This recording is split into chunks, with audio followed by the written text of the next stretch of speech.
gods wish to destroy, they first make mad. We must be mad, literally mad, as a nation, to be permitting the annual inflow of some 50,000 dependents, who are, for the most part, the material of the future growth of the immigrant-descended population. It is like watching a nation busily engaged in heaping up its own funeral pyre.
In 15 or 20 years' time, the black man will have the whip hand over the white man. I can already hear the chorus of execration. How dare I say such a horrible thing?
Filled with foreboding, like the Roman.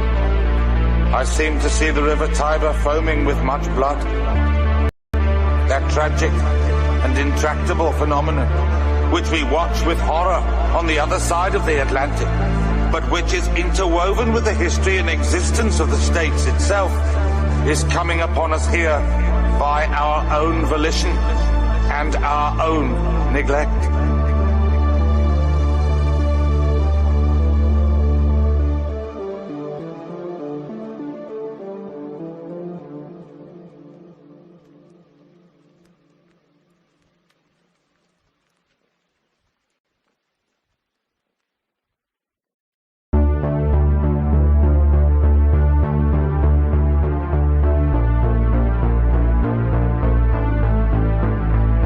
Those whom the gods wish to destroy, they first make mad. We must be mad, literally mad, as a nation, to be permitting the annual inflow of some 50,000 dependents, who are, for the most part, the material of the future growth of the immigrant-descended population.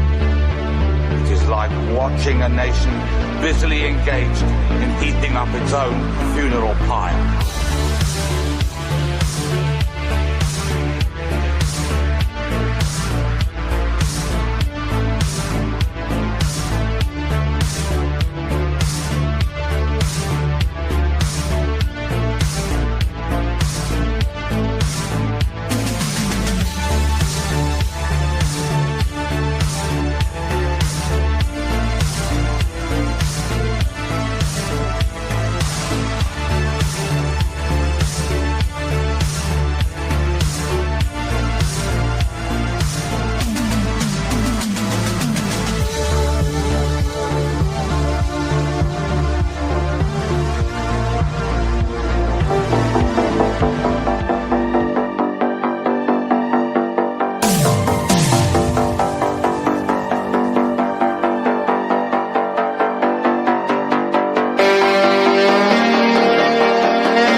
Ladies and gentlemen, welcome to the Stream of Consciousness. I'm here with John McGowan, Enoch Bowden, my ugly mug myself, and you might see we've got an additional guest, Mr. John Lawson. We've got a really big show for you tonight. We're going to run through a number of topics, but John, I might throw to you and we can sort of get the show underway and go from there, mate.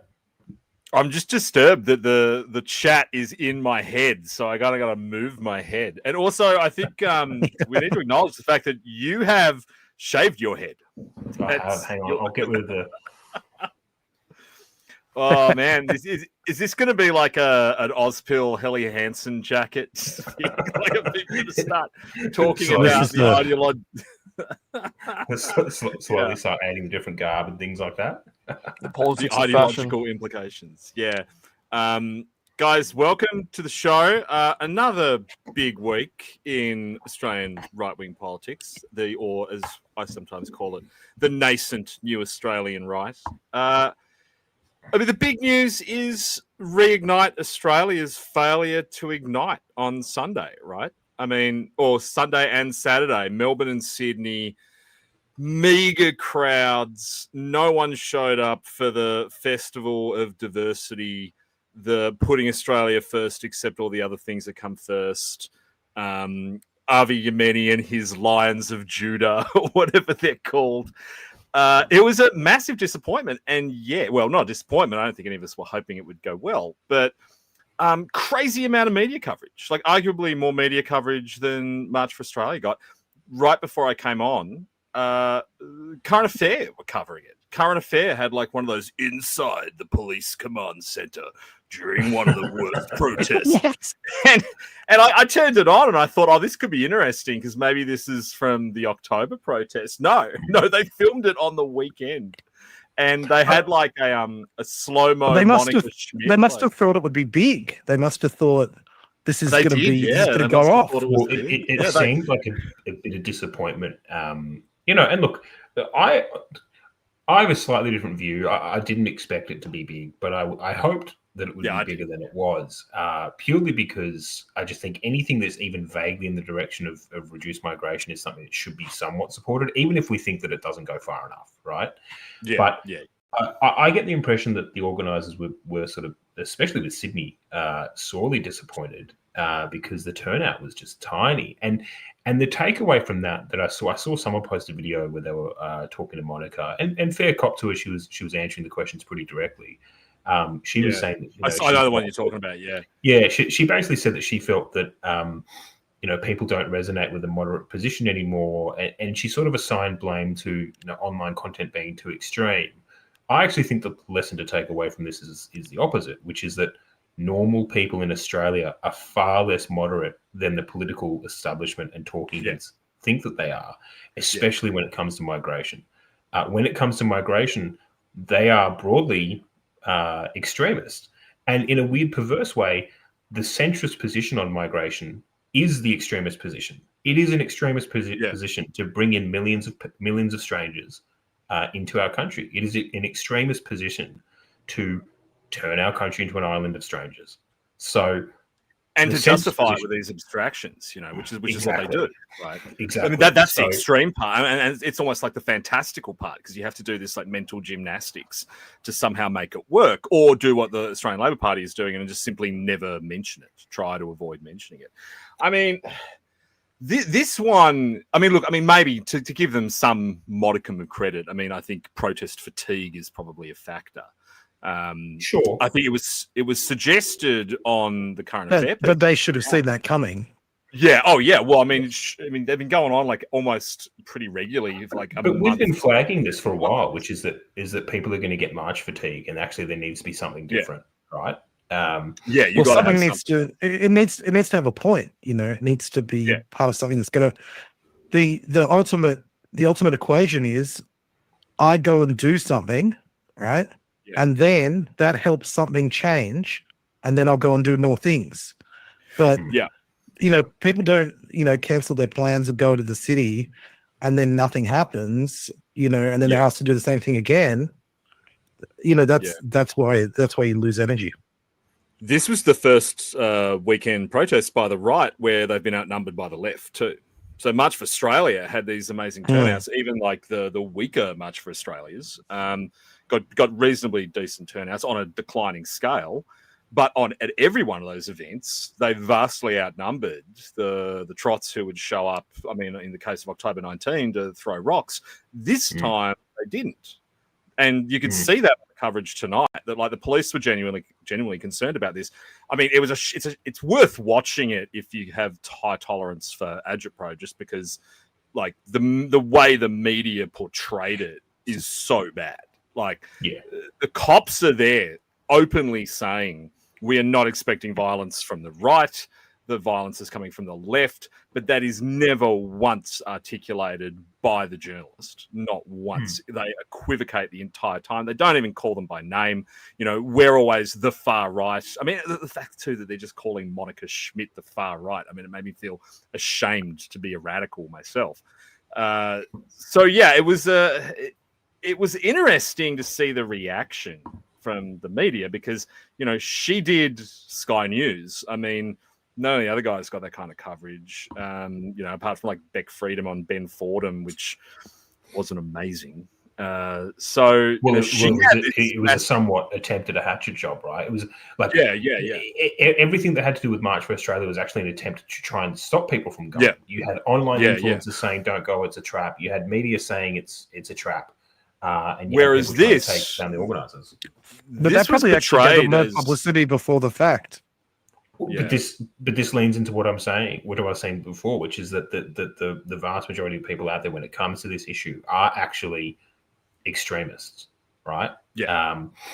And therefore, any attempts by establishment figures to guide them in a certain direction is actually going to have the opposite effect, and we've seen that with this. So, I guess my advice for you, if there are any establishment figures watching this show, one, we know you're out there. Yeah, we know you're out there. One, welcome to the shit fight, and two, just leave this issue alone. Like standing around putting Australian flags and everything, and then talking about values is not enough. You don't know what you're doing. You don't know how to tackle this issue. So just leave the space. Just say stop mass migration. Just that's it. Like that's the message. It's just such a simple, elegant message. Stop mass migration. Establishment mismanagement has like destroyed the middle ground on this issue, because there's an old position which was that we need, you know, well managed migration and economically beneficial, blah blah blah. But that, I think that position's gone, because people realize that unless you really, really stand up to these parties, they are going to flood the country and destroy everything you hold dear. And so, I don't think there's any middle ground left. No, I really don't think we're approaching a point where the demographics are affecting our democracy. I had a tweet this week having a go at a Labor politician who just, there's Andrew Lee, just openly pandering to Indians in Parliament, just talking up Indian interests and how great Indians were. And it's just like, are you a representative of Australian Parliament, or we're just going to see more and more of this? How do you think this is going to play out politically? Do you think that they're all just going to be like, oh, well, he's our number one guy now, so we're all going to vote for him? No, they're going to get involved in the party, and then they're going to pre-select their own person, and he's going to replace you. And then the next candidate for your seat is going to be someone that's within their in-group, right? Like, did you guys watch Ozpill's stream last night? He was great on this. I've been meaning to. I saw some clips. Watch it. It was really good. We'll just throw to you, John. Aspect of the whole thing. Sorry. Is it okay if I jump in? Yeah, mate. Jump in. Yeah. Because I think why the establishment protests, like the one that we saw with Monica Smith, failed to land, is because they're trying to import this sort of US brand of conservatism which has no resonance in Australia.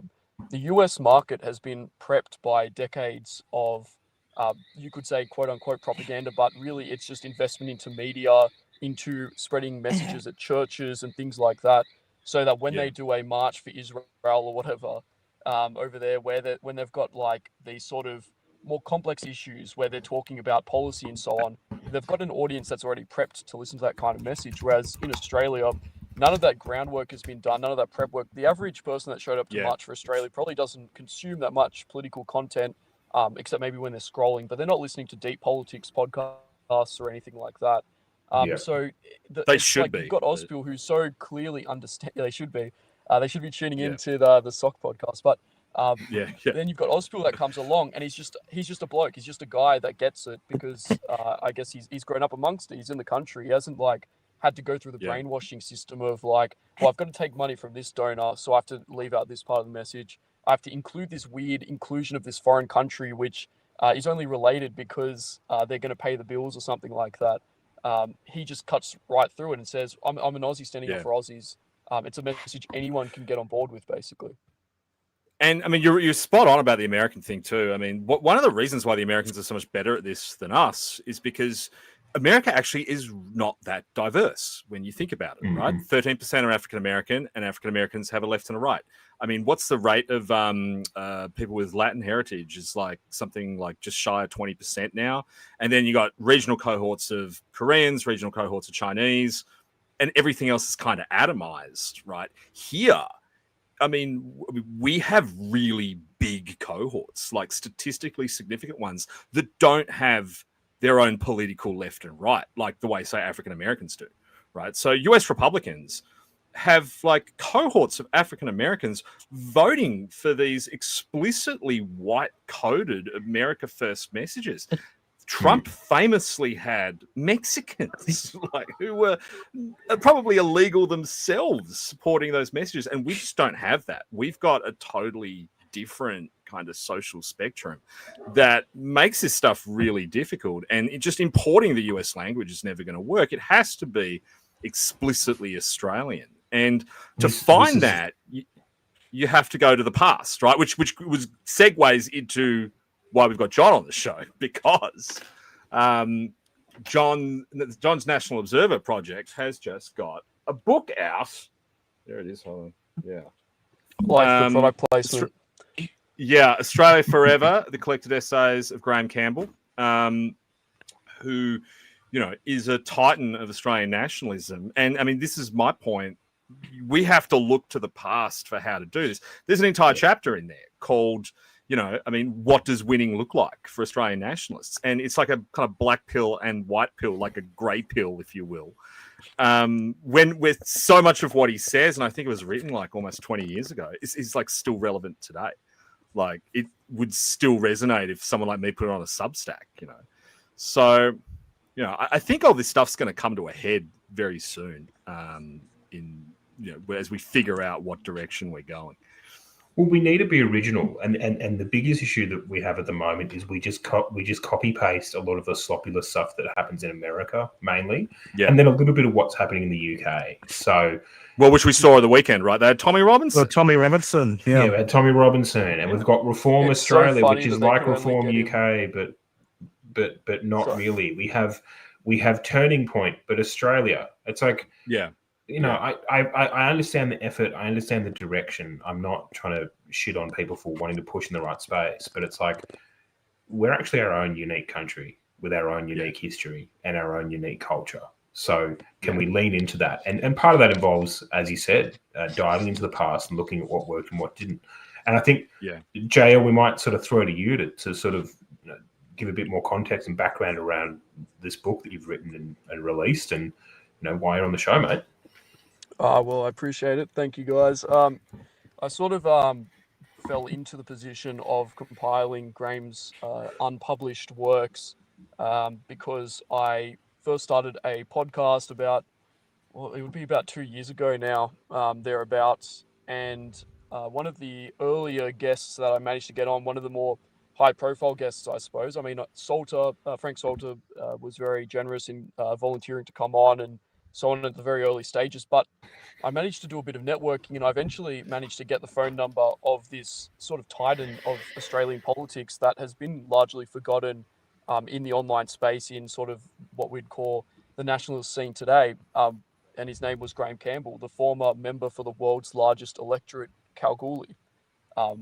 It was this huge chunk of Western Australia. I believe it's been broken up now since then, but nonetheless, he basically was in charge of this huge territory, originally elected as a Labor member, which is again, sort of unique.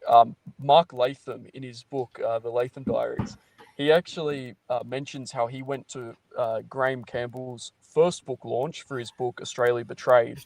And he describes Graham as the last sort of vestige of the white Australia policy within the Labor Party. And that's reflected. So it's interesting, in Graham's book, he is extremely sort of explicit for an elected member, something that we'd sort of struggle to imagine a current member of parliament saying, just because of the practicalities of winning an electorate these days with all the cohorts you have to appease, and just how hard the media will come after you if you talk about the interests of, in Graham Campbell's words, British descended Australians, Anglo-Celtic Australians, or white Australians, use all these various terms.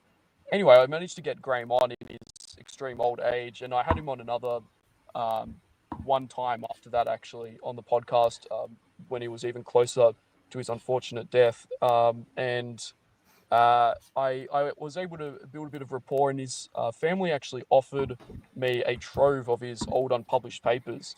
And I then came up with the idea of I should probably put it all together, largely for the purpose of preserving his legacy. I mean, yes, we all listen to, for example, Jonathan Bowden's oratory, and he's a great speaker. But it's also, it has been pointed out by Imperial Press and who has collected some of his speeches in writing, that it's beneficial to have things written down so that they can be easily passed on to future generations and easily studied.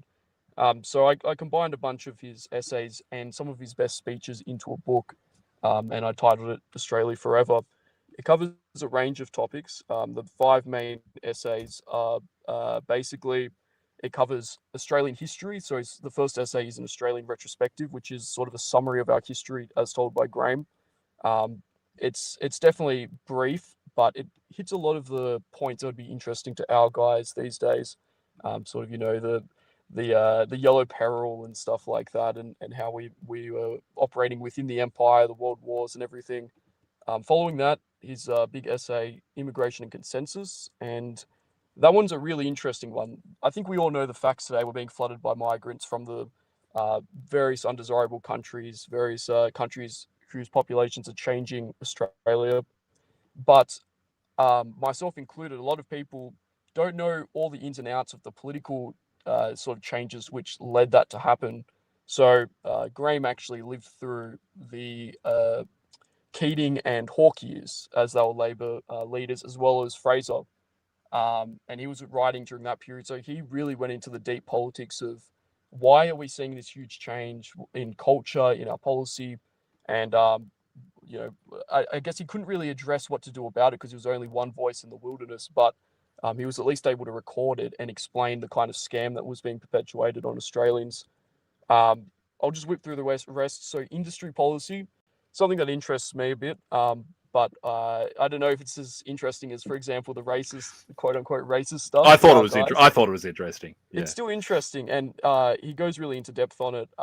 And to me, I think industry policy is important because we have to find a new basis for our economy that isn't the Ponzi scheme of housing and immigration, and exporting goods, manufacturing, exporting, refining goods and sending them out to other countries seems a pretty fitting way to do that to me. And then there's the essay, Winning Conditions for Australian Nationalism. And that one's a lot shorter, but it does sort of cover a range of topics that are important to Australian nationalists. I won't go through the rest, but there's a ton of his best parliamentary speeches in which he covers everything from like the Jewish attacks on free speech, drug legalization, even things like that. Sorry, was that too far? I'll try to roll it back. But he does go into all that. No, it wasn't too far.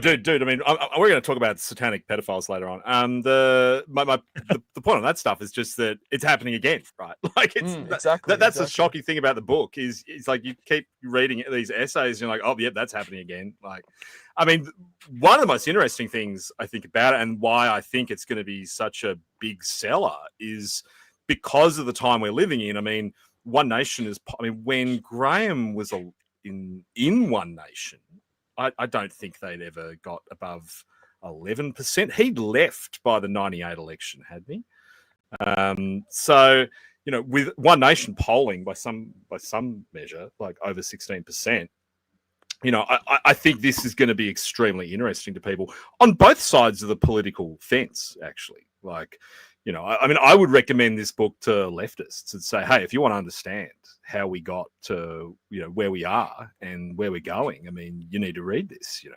They probably won't because they can't read it. It is dense. Like it is probably the best value book that I've got in a long time. Yeah.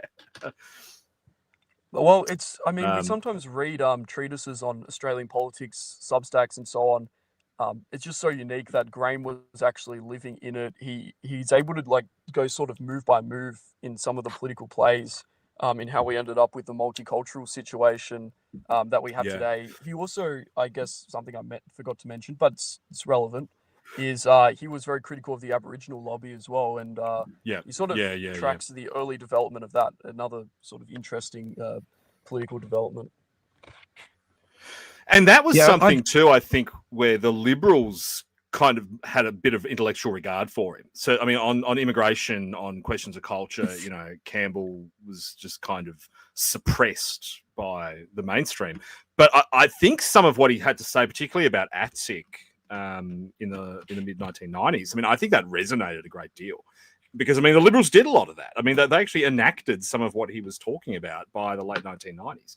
So, they must have had some appreciation for him, which is kind of unusual for a lot of these figures from Australian right-wing history who just generally tend to get sidelined. But I mean, Campbell's such a kind of intellectual icon that, I mean, there's elements of, he has a legacy, he has a policy legacy in the Australian government. So, well done, mate. It was a spectacular effort.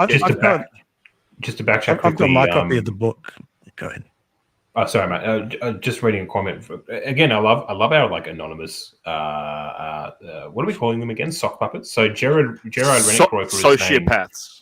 Sociopaths. Gerard Rennick-Roper is saying he was kicked out of his seat due to One Nation running in Kalgoorlie in '98, despite him telling them not to. He then went on to be a Senate candidate for them. So, typical of One Nation, right? Yeah. I mean, he's critical of One Nation. I mean, one really interesting guy that we haven't heard from in a long time is John Pasquarelli, who, gets mentioned a lot in Campbell's writing. Because Pasquarelli was Hanson's speechwriter from memory, but had originally worked for Campbell. And so had his kind of political formative years with Campbell and then went on to Hanson. I mean, his insight now would be fascinating as One Nation moves closer to, the political concept of a wrong clock being right once a day or twice a day. One Nation are having their moment in the sun again, seemingly without having done anything again, which seems to be a repeat performance of where they were in the late 1990s. So I think Pasquarelli's perspective would be really interesting on that. Someone could track him down. Yeah, I was just going to say I've got my copy of the book, and you can open it to any essay, and it's not a small book. It's like it's relatively small print, and it's just absolutely chock a block with content. And every single piece in here, and I don't know if this is because of Campbell's relevance in general, or John Lawson's good selection, but every single piece has some relevance to like the current political debate. It seems like he saw a lot of stuff coming, and also there's in every single one of them I found like some surprising nugget, some little fact, and it's all well thought out and coherent stuff. He is like a real intellectual. This is quality stuff. This isn't the dross. When you hear, we've got a bunch of political speeches from a politician. This is not Andrew Lee's speeches. This is this is a really good collection. Yeah. Well, in the introductions, I gathered two. So one from Graham's son Ainsley, who writes a very nice sort of telling of how great a father Graham was, how committed he was to his principles. But also, I got another introduction from Dennis, who was sort of a political companion of Graham. And Dennis, in his introduction, talks about how Graham used to just walk around reciting poetry, as they were brainstorming what to do what moves to make in all of that. And he says that Graham's office basically became a quote-unquote clearinghouse for all this information that came around from nationalists nationwide that was saying, look, this is what's happening in my local area. And so he was privy to all this information as sort of a central node in a very disparate network. I mean, he was in a very isolated part of the country's electorate. Obviously, he would spend a lot of time in Canberra, but, he was sort of this, you can imagine before the internet, mail was being sent to him with all these different things. So he was able to sort of have access to all these interesting nuggets, which clearly impacted what he wrote. He also attended a lot of interesting conferences, stuff that we're starting to see nowadays. But he had his own sort of accusations of attending sort of far right political conferences and things like that. So he was definitely sort of tapped into that. He always kept a very level head, but he was definitely going to be hearing stuff about like some of the more conspiratorial stuff, some of the more out there theories and stuff like that. And he didn't just brush it off. He sort of tackled it and really engaged with those ideas, which we see sort of coming around nowadays. Well, Jim Salim talks about him a fair bit. In fact, I was just trying to bring it up because he did an obituary for him, which I thought was interesting because I thought they didn't get along. But I mean, I guess, those guys do tend to rewrite history a fair bit. So, but I mean, it would have been a really small community back then. Wouldn't have been that many guys, really. Someone just asked in the chat, where can I buy the book? We put the link in the chat a second ago. I'll read. Yeah, I'll just put the link in.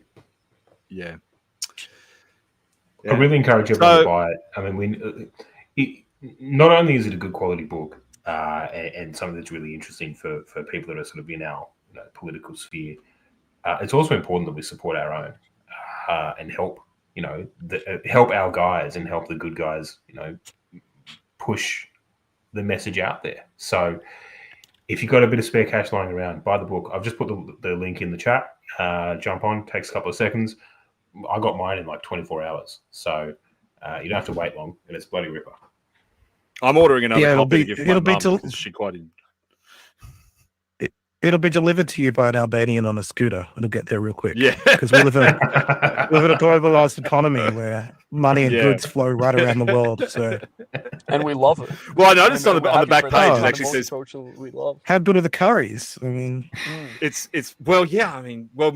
moving through the news of the week. I mean, we got what's his? I can't pronounce his name. Malasakis, the South Australian Premier. What's his?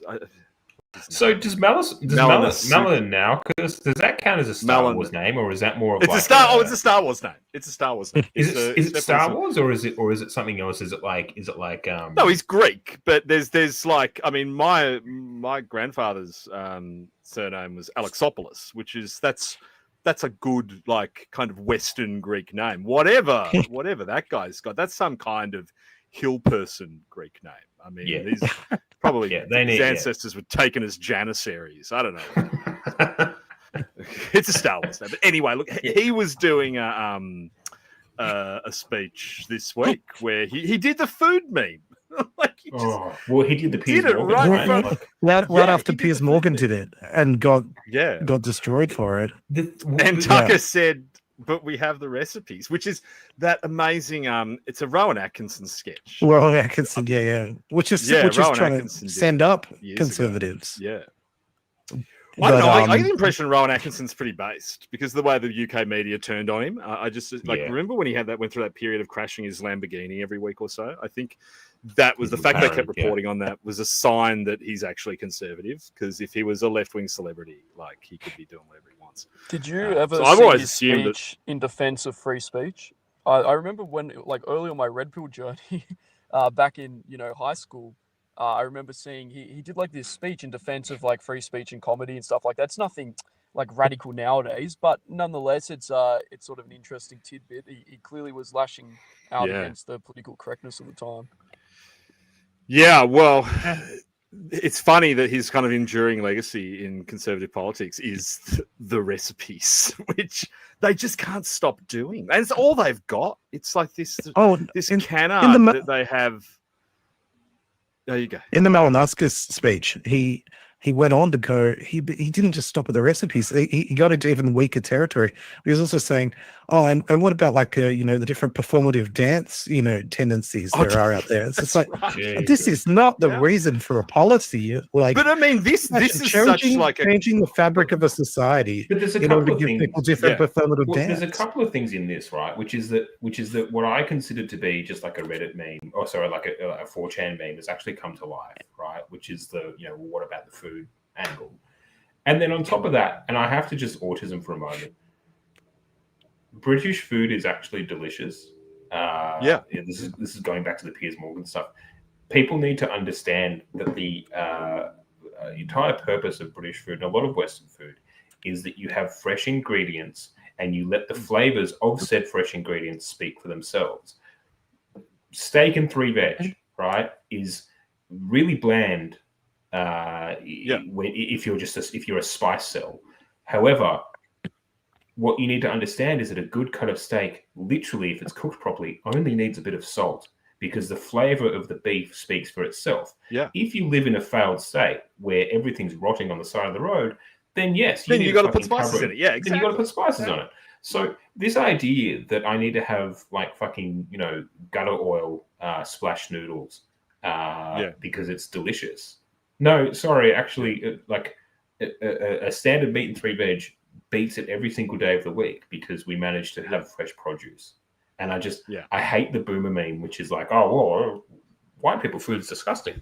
No, it's all they've got, right? This is all they've got at this point. But what I found really interesting about what he said, and the reason what I was thinking about it was because I was watching for a dumb reason. I had a client who was interested in it. I had to watch every second of publicly available footage of the Albanese wedding, right?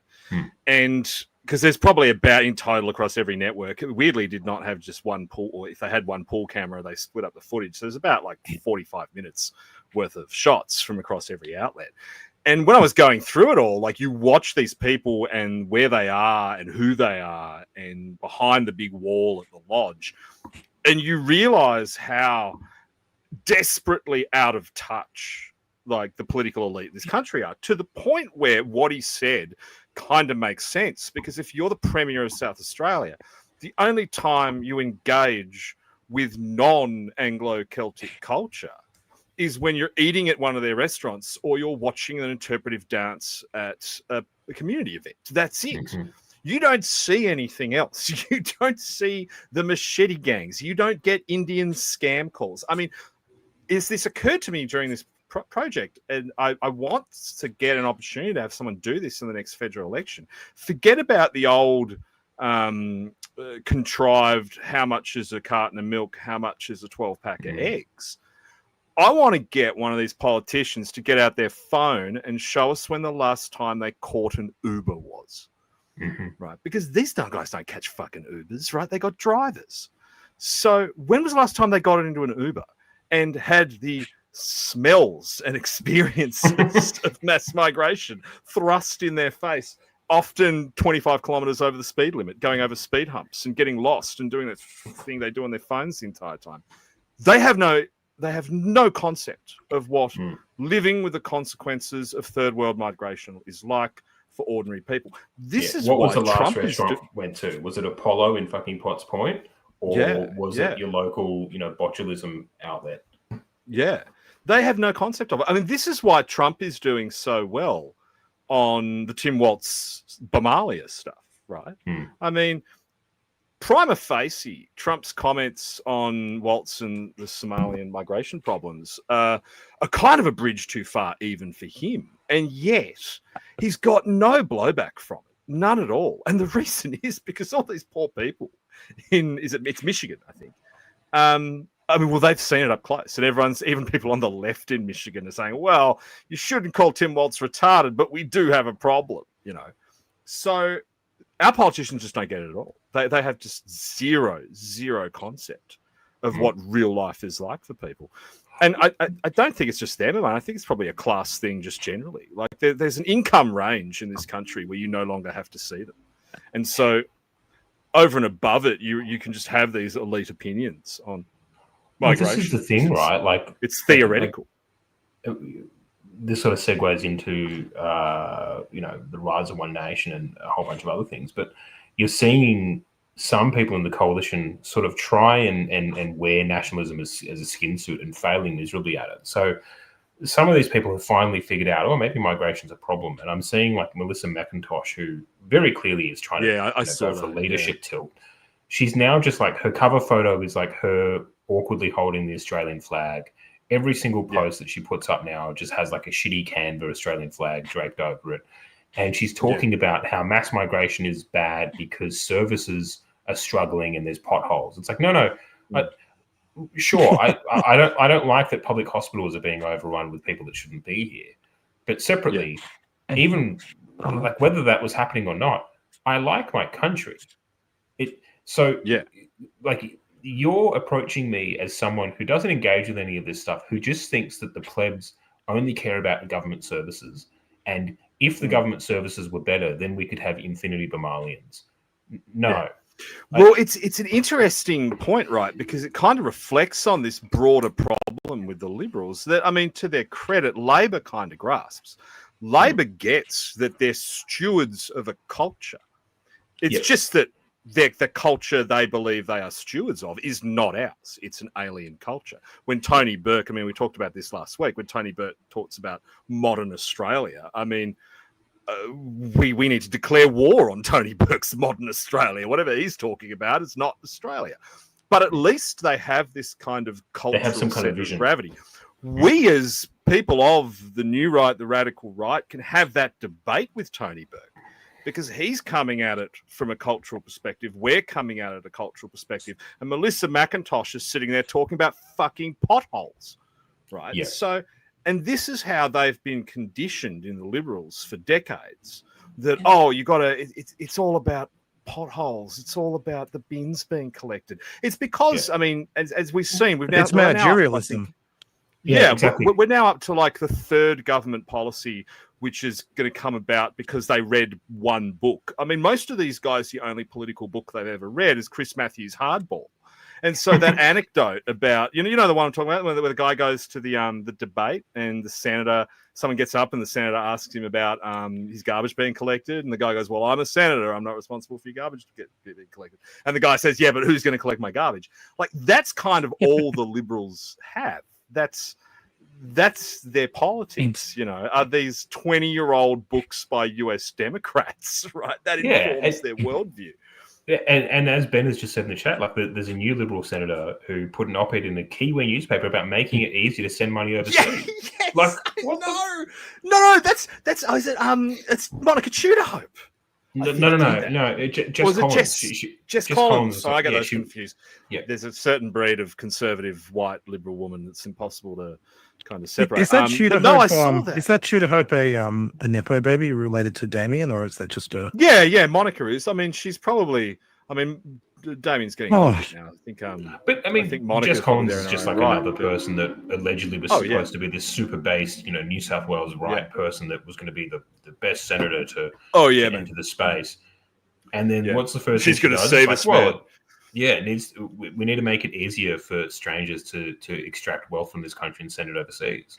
What? I knew guys in the Liberal right who were talking her up and pumping up her tires during the pre-selection. And I was like, God, have you even Googled her? Like, she literally worked for the World Economic Forum. Like, not ironically, like, she literally did. It's crazy.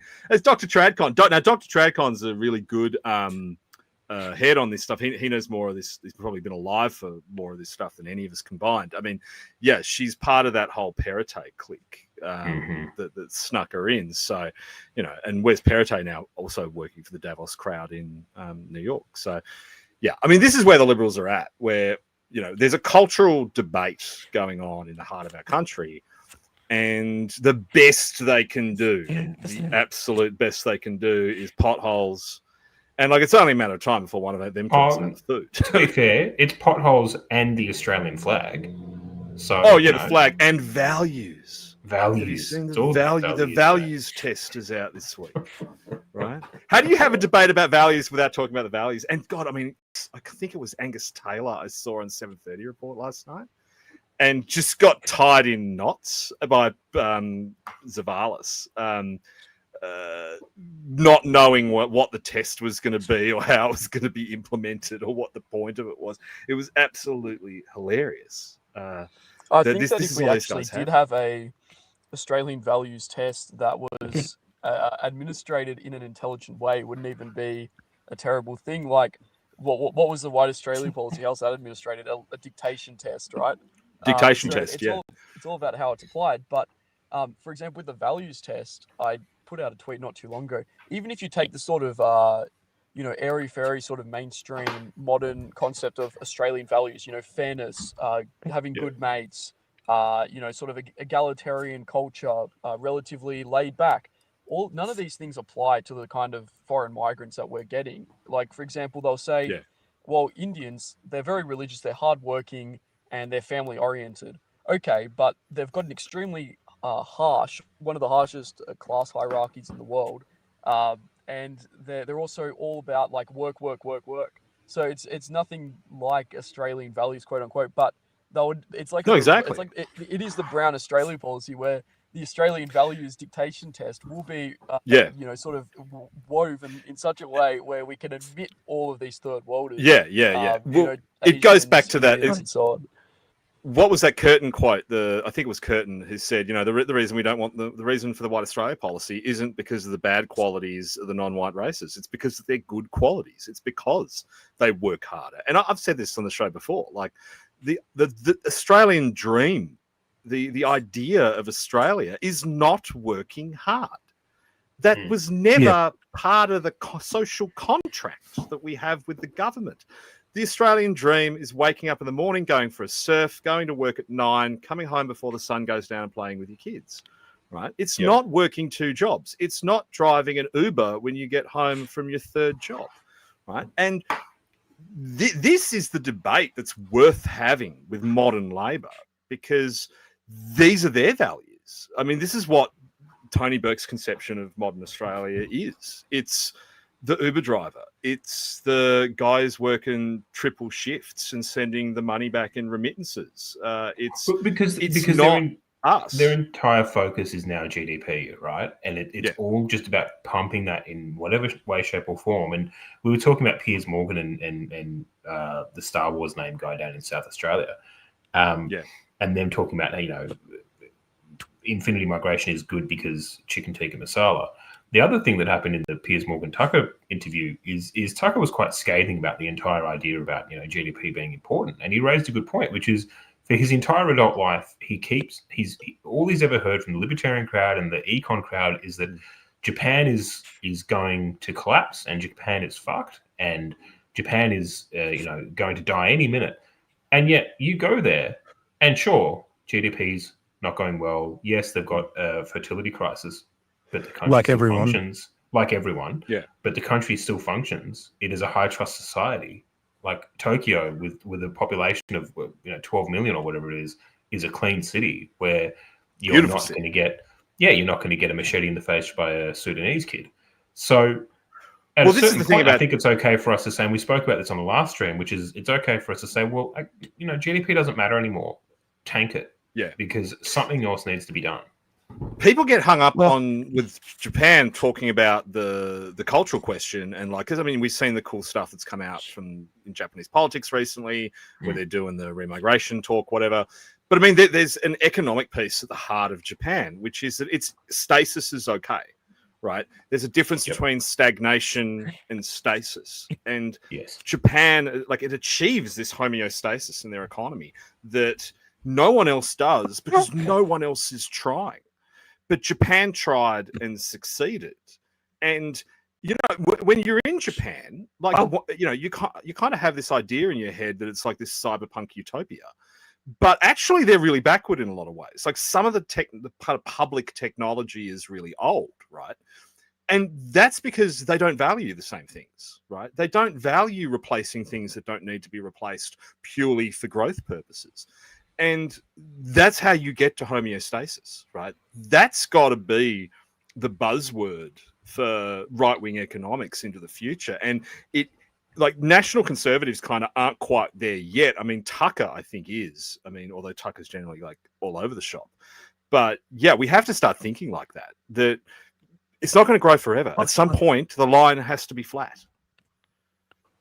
I was just going to say when we were talking about food as well, and this is all kind of coming together, that things like food and national dress and dance, not that anyone really cares about national dress or dance, but those are very superficial outward expressions of culture. There's much more important stuff, and some of that manifests publicly, but a lot of it is really in the kind of private sphere around family size, mate selection, nepotism, and these other structures. There are all these kinds of structures that we don't even really understand. I was reading an essay about the Pakistani ones, where they've got these kind of clan structures, where people don't want to lose face, and they don't want to lose face for the clan. And this can is it the is that thing? Is that the? Someone referenced it in the chat. Yeah. And the system wants to turn us all into interchangeable parts that can be plugged into any factory or value creation corporation. And what's happened in the West is that we've had a high trust society. We've had a government that's delivered government services in a fairly efficient and fair manner for 50 years, and they've broken us down. We don't have any clans left. We don't have any. There's no economic significance to our extended families. Our intermediary organizations, there's funny things like a family member, when they went to uni, they got a scholarship from a society of good fellows. So we've got these community organizations that were founded in the 1800s and now exist in like a hollowed out shell. And okay, so you've done that. Now you're going to bring in a whole lot of people from places where the government doesn't work. They do have those intermediate structures. And they're not bringing over Rotary clubs. They're bringing over full-blown nepotism and corruption, clan structures, and a distrust of government, and a completely different way of thinking about the world, a completely different way of interacting with women, and a completely, and it's just like, this is going to break things down. Like these are not interchangeable parts. And I think the problem is, like you said, that they live in this world where they are kind of Anglo-Protestants or Anglo-post-Protestants, and they map that onto other people and think, it's all going to be fine. It's great. We'll get the people, we'll get the economic growth, and hey, throw in a curry, and it's just a complete fucking fantasy. Well, I've spoken someone just called. Sorry, go. No, you go, John. Yep. Well, I've spoken to this high caste Indian guy before, who I bumped into, and we're working on something, and he goes, "You shouldn't trust me. I'm Indian." And it was because I was being too sort of just saying, I'm sure you'll do it, like whatever, putting too much trust in him. And he explicitly said, no, like if you give me an opportunity, I'll just like slack off and scam you, basically, more or less. So it's like the default of whites, I suppose, is that they just assume everyone is like us. But there are these really deep differences where, for example, we like a society where there is high social trust. This is a new talking point. But if you, for example, have to live in Africa or in India, these countries are like a prisoner's dilemma every day. You have to be battling and scraping for every little sort of advantage. And so then they transplant that attitude over here, and it actually gives them a little bit of a benefit over whites in the economy, despite providing no innovation. They treat everything as like a war for resources, and they've got that scarcity mindset that leads them to just grind, not create anything new, just undercut and scab and take as much as they can, and slip a little bit under the table. And it's just completely incompatible. It's something that people don't even think about. They just assume everyone is like us. But you experience we all just love our families, right? You experience it in real life, and I'm a firm believer that actually anecdotal evidence is better than data, because data is gay. And an example of this is, when I was living in Bungendore, it's a small town, 4,000, population of 4,000, almost exclusively, heritage Australians. The local shopping centre at all the grocery shops. I went there a couple of times and I'd forgot my wallet. They just let me leave with the groceries, knowing that I would come back and pay for it. I'm now in Sydney at the moment for work, and my local Coles has security boom gates. Like I've got to go through fucking airport security just to leave with like a steak that has like a magnetic security system on it. And it's a very diverse area that I'm in right now. So I'm sick of being told that this is our strength when every time I go to places that are more and more diverse. Well, but this is the thing. Every time I go to places in Australia that are more diverse, the place is worse on every single metric.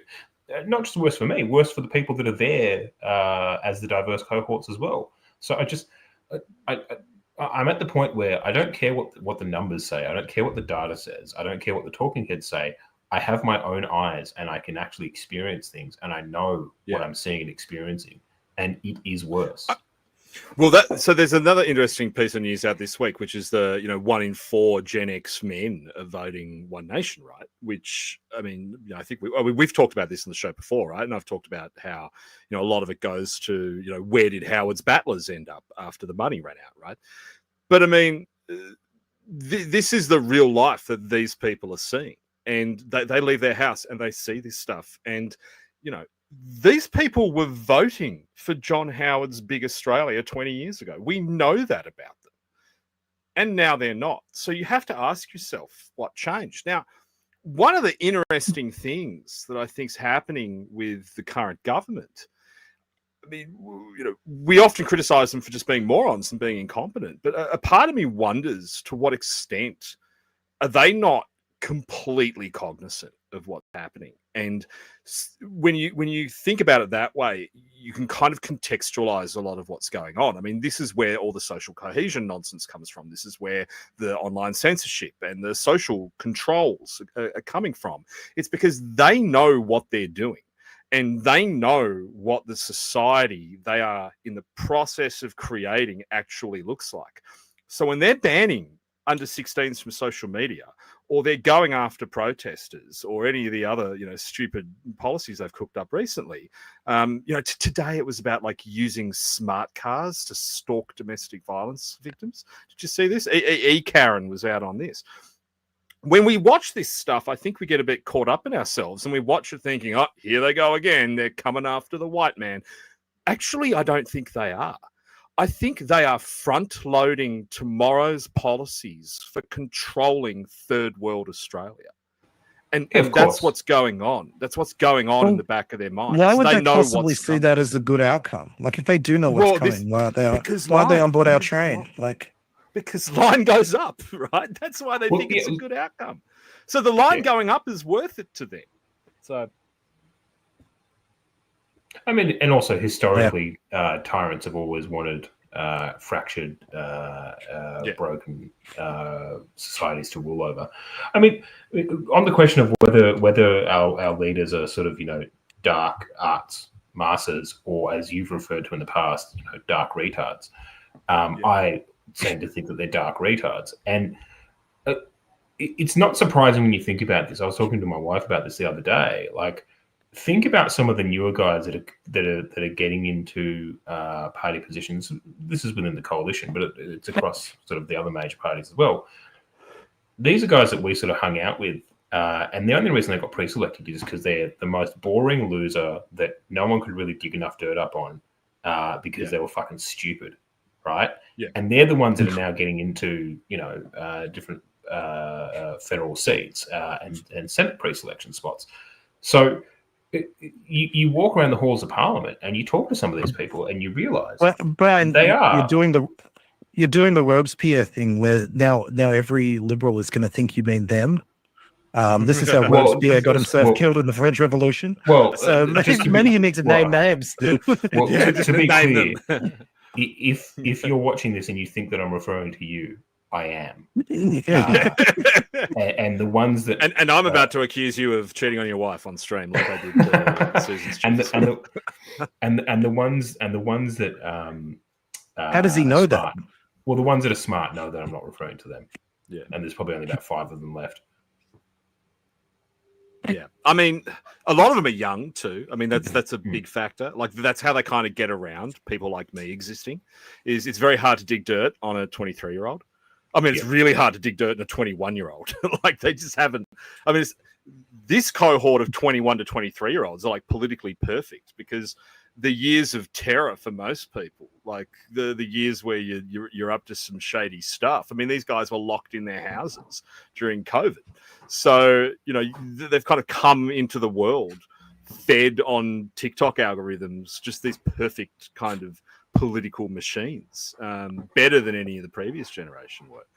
Like, I reckon that 21-year-old girl that Labor put up, I mean, she'll be a minister within this term of Labor's government, the rate she's going. 100%. Although her youth's been stolen from her. She, as I said months ago, her entire life arc should have been wholesome mum living in Tuncurry who's married to a plumber.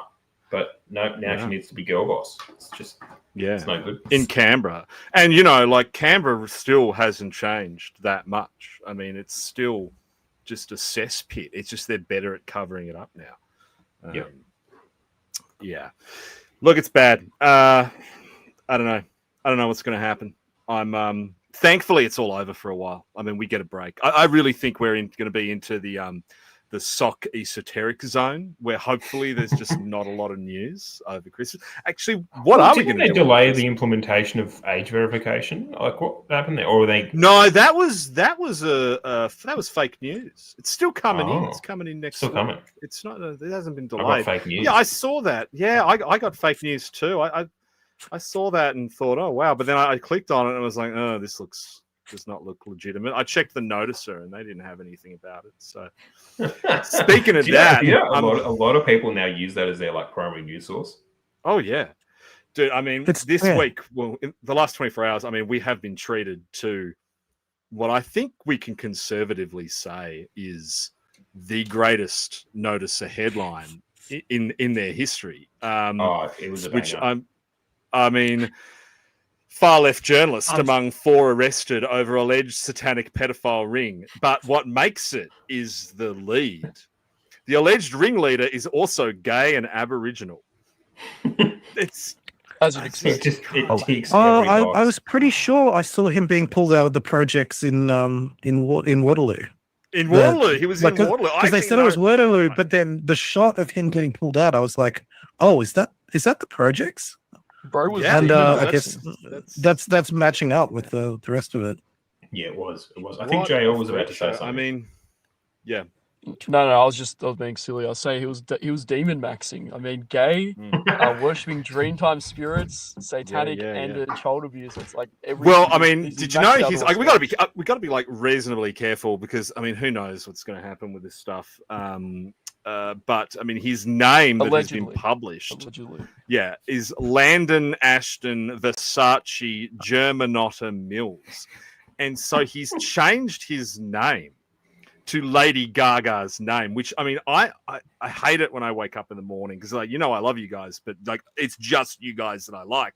I don't like my content being exposed to wider audiences at all. I wake up in the morning and this tweet I've done on it has gone off in the US. And of course, they've all made the satanic Lady Gaga connection because this guy changed his name to be named after Lady Gaga. So, and there's a whole field of QAnon. Do you think she's in on theories about who can say? I mean, with her poker face, you'd never know. Oh, that was a good one. That was bad. That wasn't great. I'm ending the stream. I'm done. This is our Avi Yemeni crash out moment. We need to get to that. We'll get to that later. Yeah.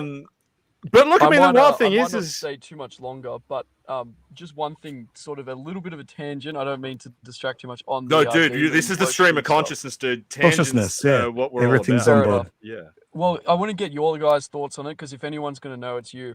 Why do you think, and I think I might have a bit of an answer, why do you think that the Epstein connection is a lot tighter with Labor than it is with Liberal? I mean, obviously you've got Keating's daughter and you've got Rudd being donated to by Epstein.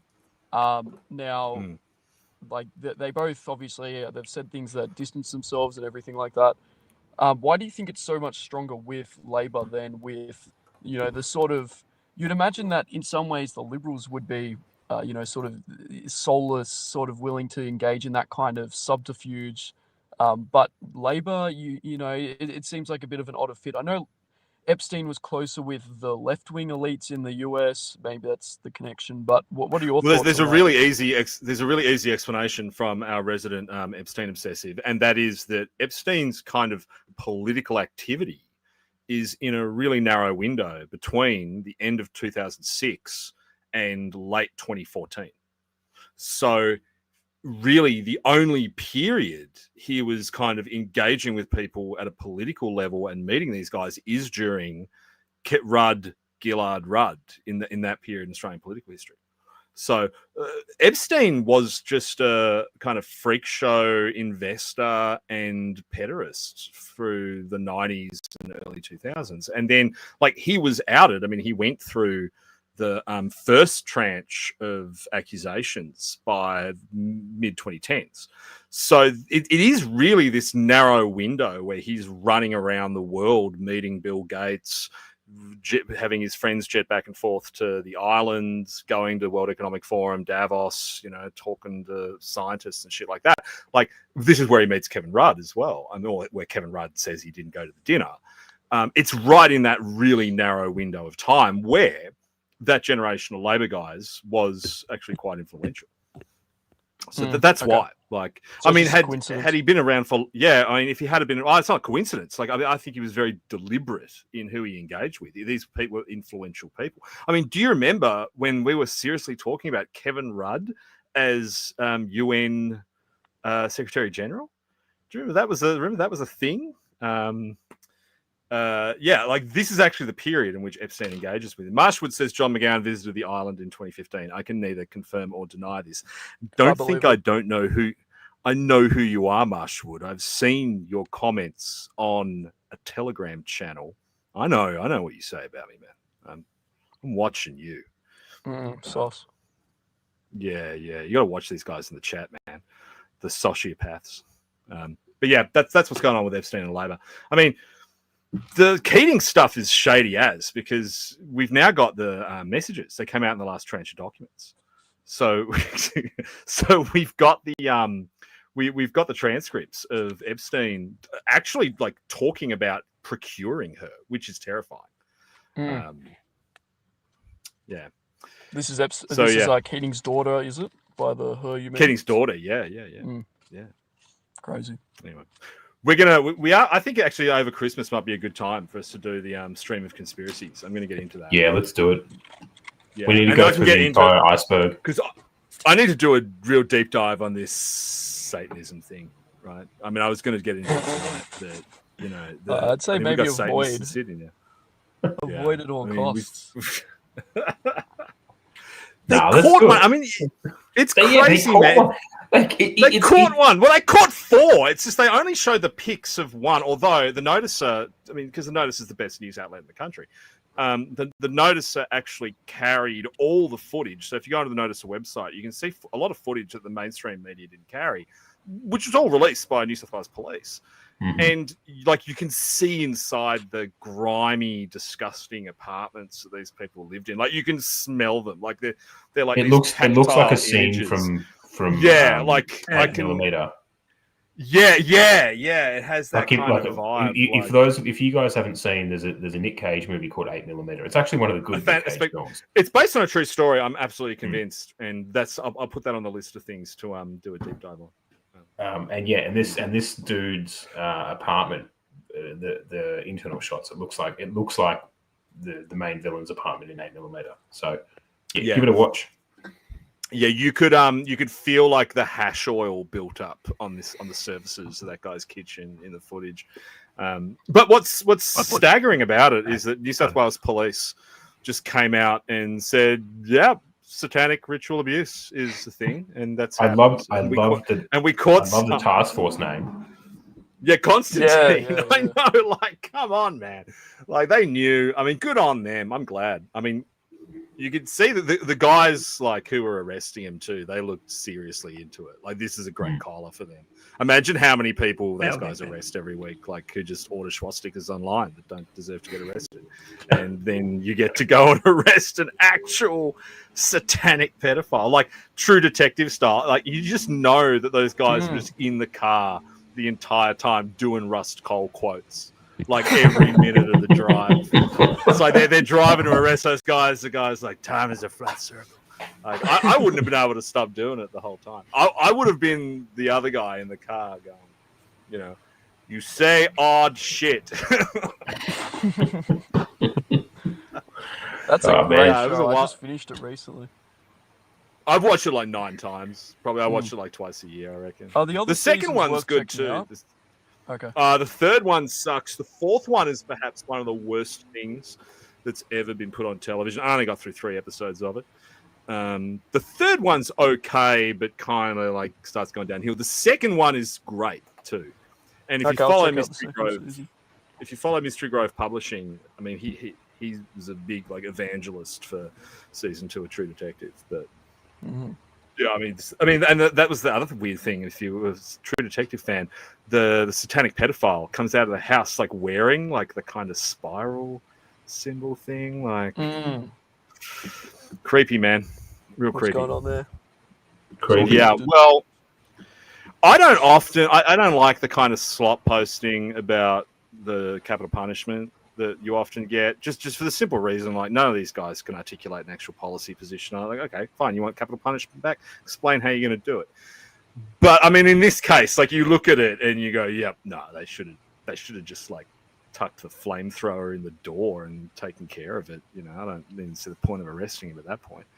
Yeah, but, without violence, obviously. It should have been a rhetorical flamethrower. Rhetorical flamethrower. In GTA. Yeah. Oh man, far out. Yeah, I guess Enoch can clip that one. So. Yeah. Yeah, we can do clips now, which is great. Yeah. Enoch's been busy clipping away, which is good. JL, mate, I just want to say thanks for jumping on the stream. I know that you've got to go shortly. Look, I'm just going to post a link to the book in the chat again, just for anyone who missed it. It's a fantastic book. I highly recommend that you get a copy. Not only are you getting something that's fantastic to read, you're also supporting our own. So, yeah, just do it. Seriously. No, thank you very much. I suppose if I've got a parting message just on the, we're just talking about these demonic forces, everything like that. I don't know if everyone here is Christian or not, but I'd like to ask any Christians tuning into this stream to please pray for the rest of Graham Campbell's soul as well. He fought his whole life for us. He died before seeing March for Australia, unfortunately. But, we have to pray that his soul receives rest and he gets the reward that he deserves for fighting for this nation his whole life. So I'll thank you once again, guys, for having me on. Thank you, brother. Thanks for coming on the show. And there's some more product placement for the book. Yeah, Australia Forever. Australia Forever by Graham Campbell. Pick it up on Amazon. Yeah. And I hope everyone enjoys reading it. Thank you, mate. And you can follow John Lawson on Twitter as well. And his podcast on YouTube is The National Observer. I've been on there a few times, but even cooler people than me have been on there. So please head on over. We'll have to get you back on, and we'll get some of the other co-hosts of the show on as well. Especially now I have a good camera, because it's funny. I actually went back the other day and watched that first podcast you and I did, and because I'm doing it on an iPhone in my kitchen, and I had no idea how this shit works. So. Yeah, we have come a reasonably long way since then. Although we're getting there. It's still fairly rustic. But one day we're gonna. I've got to equalize the volume. The other thing I'm thinking about is, given the festive season, I might make some Christmas edits for our intro. Or could we have hats? Could we have Christmas hats? Let's let him go before we get too far into the technical details.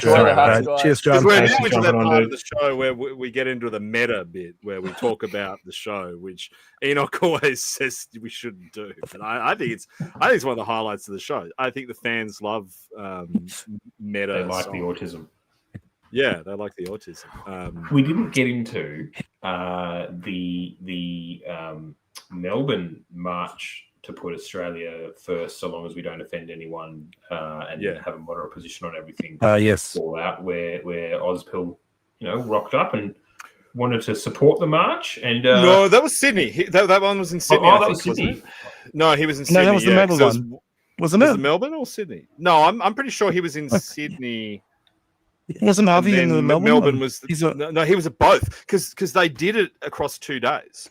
So Monica Schmidt, this is what Schmidt did: is she organised 2 marches on 1 day apart, so she could be at both.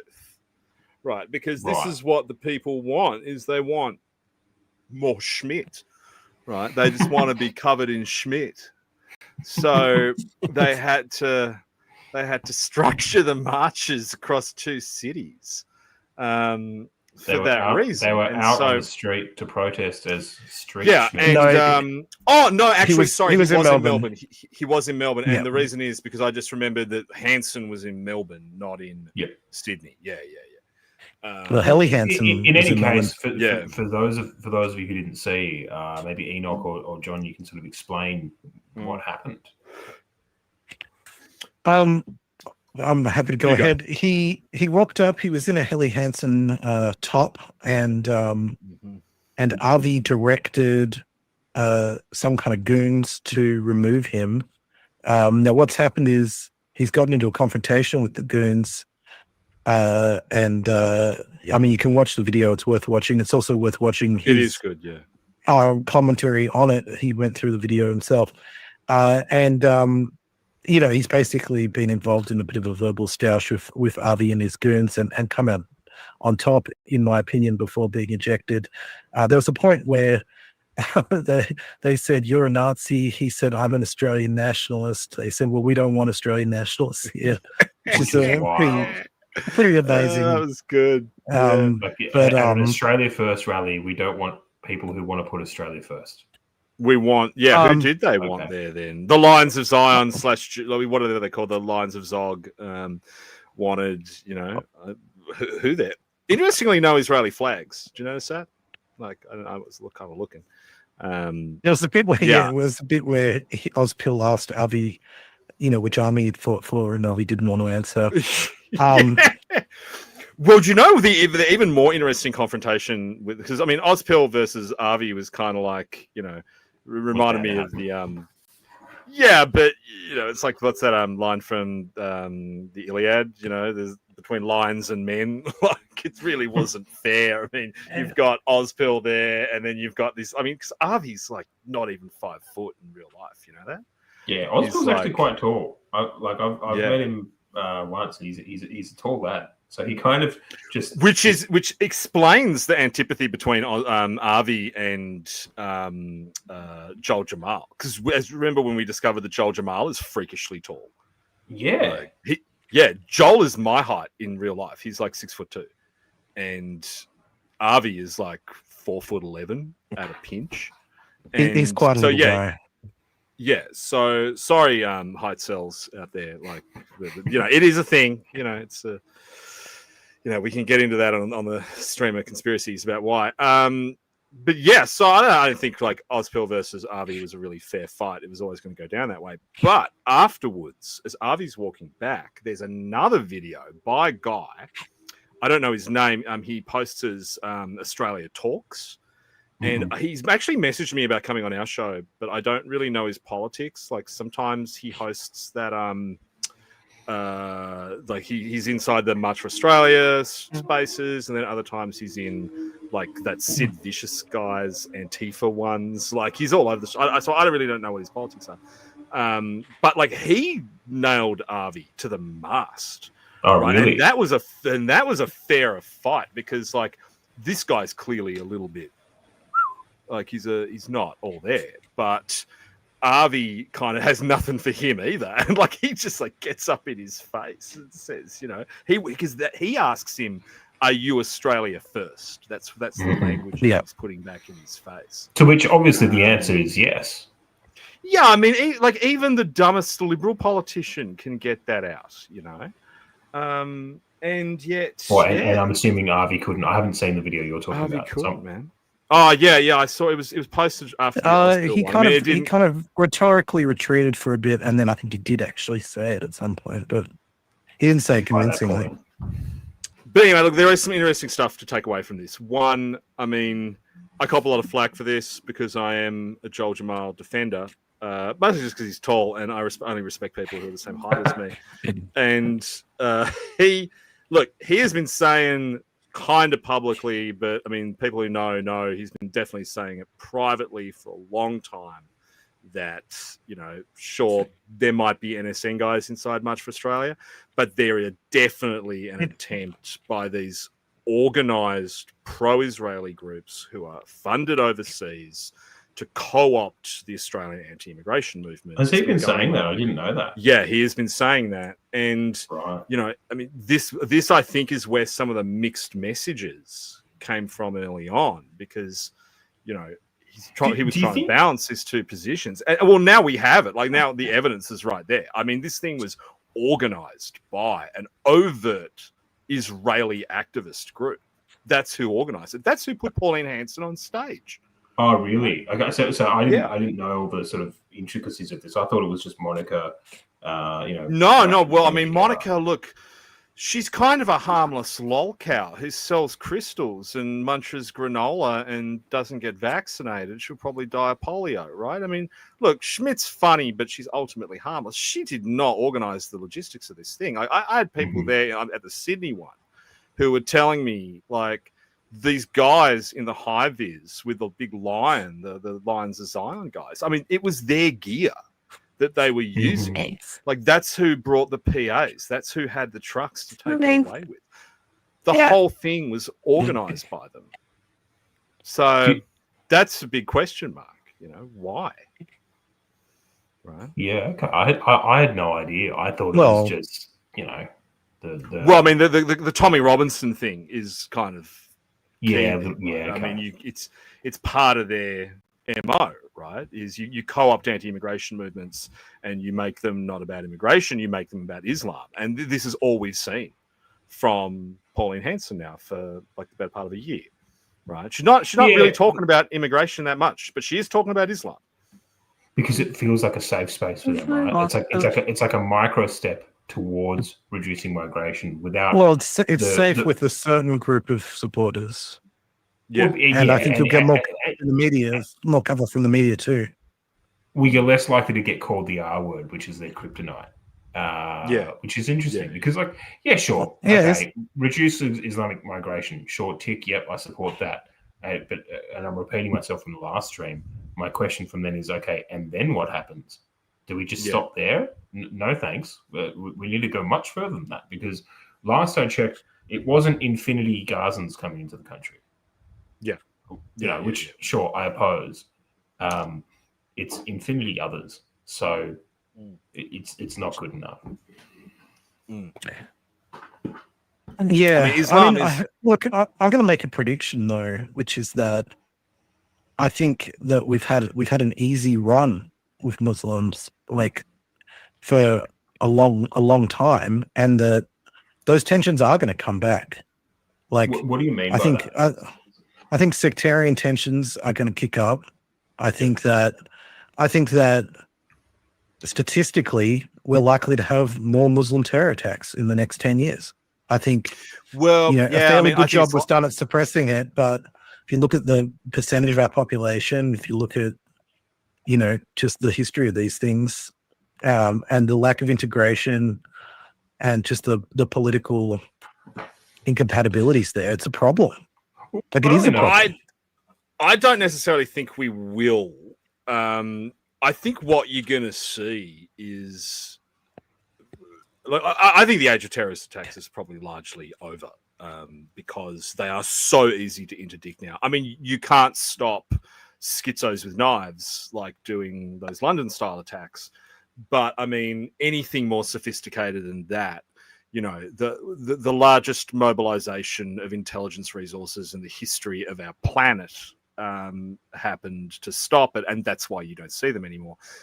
All that infrastructure is still there. It's not going anywhere. I really like, if there's a terrorist attack anywhere in the world, in a Western country, it's someone wants it to happen, right? If something like that happens in the United States, in Australia, in the UK, in Canada, I would say, without a hint of Alex Jones-esque irony, that whatever that is a false flag. Because we have the infrastructure now to interdict these things. That's why you don't see them. I don't think that situation's about to change anytime soon.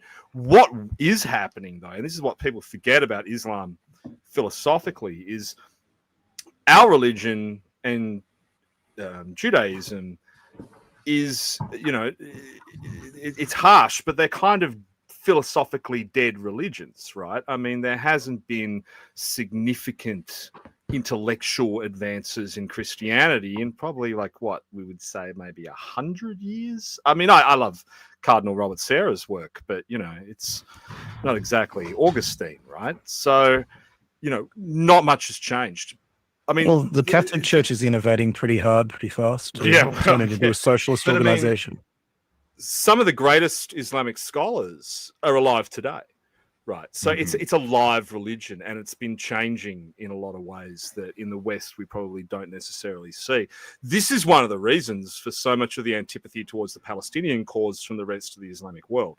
Because in Egypt, in Jordan, in Saudi Arabia, in Indonesia, in Malaysia, where you have these kind of advanced by Islamic standards Islamic republics, you're also seeing advanced kind of religious scholarship and a changing definition of like things like the concept of jihad and stuff like that. So, when a modern Malaysian or Indonesian or what we used to call Wahhabist scholar looks at the rhetoric that comes out of the modern Palestinian activist camp, like they see this really retrograde, decades old, actually not inherently Arab ideology, because, I mean, this stuff is cooked up by the fucking Soviet Union, right? I mean, this is where pan-Arab socialism comes from. And they've all kind of moved beyond it. I mean, if there is an Islamic terrorist attack tomorrow, I guarantee it'll be one of these nut jobs with a Palestinian flag, and it'll probably be a fucking white guy, right? It's probably not going to be another, Osama bin Laden mastermind in a cave or a tunnel. It's going to be some dumb kid who's been, radicalized by TikTok reels and whatever. It makes me think of that, like 10 or 15 years ago, there was that like 14-year-old white kid that like went over to join ISIS and, drive a suicide truck into something. And he was well, I mean, his name was Steve. Yeah, well, have you seen there's awful stories that came out about those guys, like, white guys who went over there and were sold as sex slaves. I shouldn't laugh, but that was quite common amongst young white men who went over ostensibly to fight for ISIS. I mean, look, these people are savages, but I mean, look, I could do a whole episode on just how ISIS is a massive psyop, most likely by the Israeli intelligence establishment. But anyway, do you believe that? Look, I've heard that. I don't buy into it. Okay, why didn't ISIS ever attack Israel? That's kind of the key point. Fair point. It's I don't have an answer to that question. It's there. I mean, you can drive from Yemen to Tel Aviv on one tank of gas in a Hilux, and they never tried. Like, they had like a roving kind of Mongol horde of ISIS guys in technicals, and they just never decided to take a right-hand turn and just keep driving to Israel. It is a good point. I think my skepticism comes from it, and I spoke with Enoch about this the other day, which is like, there is a propensity for people where it's like you stub your toe and it's Israel's fault, apparently, right? Or like, your Uber delivery is late and it's Israel's fault. And it's like, at a certain point, it kind of actually switches you off to when things actually happen. When it really is Israel's fault. Yeah. But it also, I mean, it trains people to kind of not see the bigger picture on a lot of things. I mean, and this is the point that Ozpil made in his stream last night, which was really good, where he said, like, India is our Israel. If you look at the rhetoric that comes out of the Indian political establishment, this is the rhetoric that was coming out of the Israeli political establishment in the late 1970s, early 1980s about, vanguardism, about, getting political influence through diasporic communities in foreign countries to support the cause at home. So, stuff like that. I mean, because you can't really reconcile the Israel is responsible for everything position with what's going on in Australia right now. You really can't. I mean, look, they're an enormously influential lobby group. Why there's no one can explain why Israel has decided that we're going to take 1 million Indians into the country. That doesn't make any sense, right? So, yeah, I mean, it does kind of blind you to a lot of things. And like, I mean, their relevance just broadly in Australian public life is not what it used to be. And so, we kind of forget that there's other players in the mix, some of which are, effectively controlling our governments right now, like the renewables speculation grift, big porn, who seem to have escaped unscathed from E. Karen's, Eye of Mordor. Somehow, let them off the hook. Did you see the piece in the Noticer today about how all the adult dating apps are not in the under 16 social media ban? Did you see this? No, I didn't see that. But it doesn't surprise me. What I thought was hilarious was like Andrew Bragg the other week, bitching and moaning that YouTube was included, and they're just getting completely annihilated by. Oh yeah, he just got annihilated. He got absolutely annihilated. How did he not see that coming? And people were just like, "Yeah, you voted for it, dude. Didn't you read it? Didn't you read the bill?" The answer is obviously no, right? And again, this goes back to us talking about the dark retards in Parliament. This guy was top of the New South Wales Senate ticket. He was the top guy. The New South Wales. Oh, he's their great white hope. Who's just going to somehow win them another term of government by talking about superannuation. Remember that? Yeah, talking about superannuation and then digital transformation or some other horse shit. Yeah, remember when that was all happening? Jeez. Yeah, I mean, fuck, man. Look, I mean, I'm kind of, I got mixed views. I mean, I'm not a zealot on a lot of things. I am a zealot on some things, but I am open to changing my mind on things. I am kind of changing my mind a little bit on the under 16 social media ban, but maybe it's just because I kind of had a visceral reaction to the satanic pedophiles. I've been psyoped. If you're ever tempted to think that they're if you're ever tempted to think that they're protecting us, just remember that technically almost all pornographic content in Australia is illegal, right? And the government could have taken measures to ban or block that for 20, 25 years. Yeah. They haven't done it. OnlyFans, right? Yeah. Undeniably socially negative for both sides of the equation. It's obviously it should not exist. And no one's talked about banning it or doing anything about it. Now, Skull asked if it's included in the under 16 ban. I mean, I hope so. It should be in the under 160 ban. But the IP should be blocked in our country. You shouldn't be able to go there. And this is where I guess should be blocked. Block their money. You could be blocked tomorrow, right? Cut off the money, and the whole they won't serve to us anymore. Yeah, this is where I'm getting kind of funny on it. I've never been a free, we just lost Brian. I've never been a free speech absolutist, but I have always been a free speech enthusiast, and yet I am finding kind of an increasing antipathy towards this stuff that I maybe didn't have before. Maybe I'm just getting old. I don't have kids either, so I should be fine with it. It's not like I have a little fucking mini McGowan running around that I got to worry about watching this stuff. I mean, I don't watch it, and I'm fine.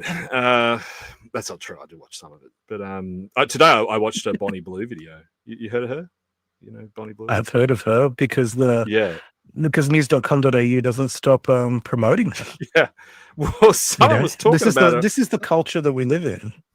Someone was talking about her online, and it occurred to me, I'd watched this. I watched the trailer for a documentary. She's banged 1,000 guys, right? And I was like, it occurred to me, I'm so out of touch with porn. I had no idea what she kind of looked like. So I kind of knew what she looked like from the news.com things, but I didn't know what she looked like. So I Googled it, which is, which also kind of shocked me because my recollection of how the internet worked was you couldn't just Google porn. It turns out you can. Turns out you can just open up Google and it'll give you the porn videos. Anyway, so I watched it and I couldn't believe how unattractive she is. She's in her late 20s, but she looks like she's in her early 40s. And the accent, God, it sounds like, I mean, the Royalists should have put everyone to the north of Nottingham to the sword to remove that accent. Oh, well, they tried a couple times. Gene pool, you know, like, oh, hi. And they say house as us, like they've got that weird way of saying house. So when she's saying us, which she says a lot, like it sounds like she's saying house. Like, yeah, someone said she's ghoulish. Yeah, she was fucking ghoulish. Anyway, pornography's really fallen off. Like I remember, I looked a fair bit of porn in my time when I was a young gooner. You know, I remember it being kind of hot, like, you know. Sasha Grey was a cultural touchstone of my generation. Sasha Grey's still objectively hot. That's not what porn looks like anymore. Porn now looks like these kind of old washed. Yeah, it's gross, like unattractive. Like I don't know how people are watching it. Anyway, if you're a gooner, please in the comments tell me how it works. Like it's terrible. I can barely watch 3.5 minutes of it. Yeah. Before I go, stop. Before I go to get a tissue. That was good. Yeah. Yeah. How do we get on the point? This is what happens when Brian leaves. Like Brian leaves. Yeah, I know you just suddenly kind of went in a downward spiral without Brian. Yeah, I just want to talk about this porn spiral I went on. Yeah, but anyway, it's great. I'm glad I don't watch it anymore. I'll say this about coming back to Ozpill. His decision to wear a Helly Hansen jacket to the event is ambiguous at best. And he didn't ever acknowledge that in his absolute defense, though, and I can see why you would think that, but listen, it was blue. It was a blue jacket. When you see so that brings me to the next point, which is pics. It didn't stop the papers from actually kind of calling him a neo-Nazi. Yeah, and I wonder if he can sue them now. In line with your theory. I hope he does. I hope he does sue him. Like we got to get because their own expert was saying it's Black Helly Hansen that's preferred by the Nazis, and he was wearing a blue one. So yeah, and he was, and you know what? The papers all ran the picture of him from Arvy's stream where he color shifted the whole thing, and you know his guy did it live. If you Arvy color shifted it. No, I didn't know that. Dude, watch it. You watch it. He color shifts it. You can see it turn black, and then when he leaves, he obviously changes the color, so it's not black anymore. When Ozpill does his interview, like with his friend that he was there with, the jacket's blue again, right? I mean, I don't want to get into kind of conspiratorial slop around what color the jacket was. I get there's a judgment issue, but I mean, also at the same time, how old is Ozpill? He's like fucking 21, man. Like he's a 21-year-old kid. Like they're gonna do dumb shit. Like if he was a elected politician and I was his chief of staff, I'd have a problem with the Helly Hansen jacket. I might have said, dude, come on, don't wear the Helly Hansen jacket. But he's not an elected representative. He doesn't have a chief of staff. He's just a guy that makes videos, really good ones, that help change the political trajectory of our country. And one of the reasons he's able to do that is this level of authenticity that you only get when you're 21, right? So, which I assume how old he is. I don't know how old he really is. But yeah, so look, I get somewhere around there. Yeah, look. Yeah. There's a judgment question, but yeah, I mean, I've with Ozpill, I actually think he's so articulate and and so ideologically sound that I actually do want him to protect his reputation a bit. So I think he might have future political potential. I don't think he's ever done anything that's going to stop him from doing that. I mean, the world is changing at such a fast clip. Like, I mean, it's like I've said on the show multiple times, I don't even think some of the stuff that the badged NSN guys have done precludes them from doing that. And I think every one of their main guys could pop up tomorrow, repudiate National Socialism, and be running for a seat at the next election. And I think a couple of them have a damn good chance of winning it. But, you know, that's a different kettle of fish. With him, I mean, yeah, like talking to these guys, being photographed with them, wearing the jacket, I don't think that's going to have any impact at the end of the day. In the same way it didn't for, like, you know, look at Stephen Miller, right? The guy's the national security director for the fucking White House. And he was hanging out with Richard Spencer at Unite the Right rallies, like, what, less than 10 years ago. So, yeah, anything's possible. Thank you, Fuck You. Thanks for dropping by. Fuck You coined the term sociopath for us to name our fans today, which I really like and I'm going to use. Brian just had to bolt to put I think it was a baby crying in the background. That was that noise. Right. I don't have a Helly Hansen jacket for the simple reason that I have a weird obsessive compulsive thing and I can't wear clothes with logos on it. Just can't do it. It really, really upsets me. Like any writing on clothes, it freaks me out. Yeah, I don't like it either. It's our generation, I think. Yeah. I don't really like being a billboard for someone else's brand. I think it's weird. It's weird. Like, am I associating myself with their brand? Are they associating getting something from me? It's weird. Yeah. I'm not that brand. I Yeah, don't really have anything to do with it.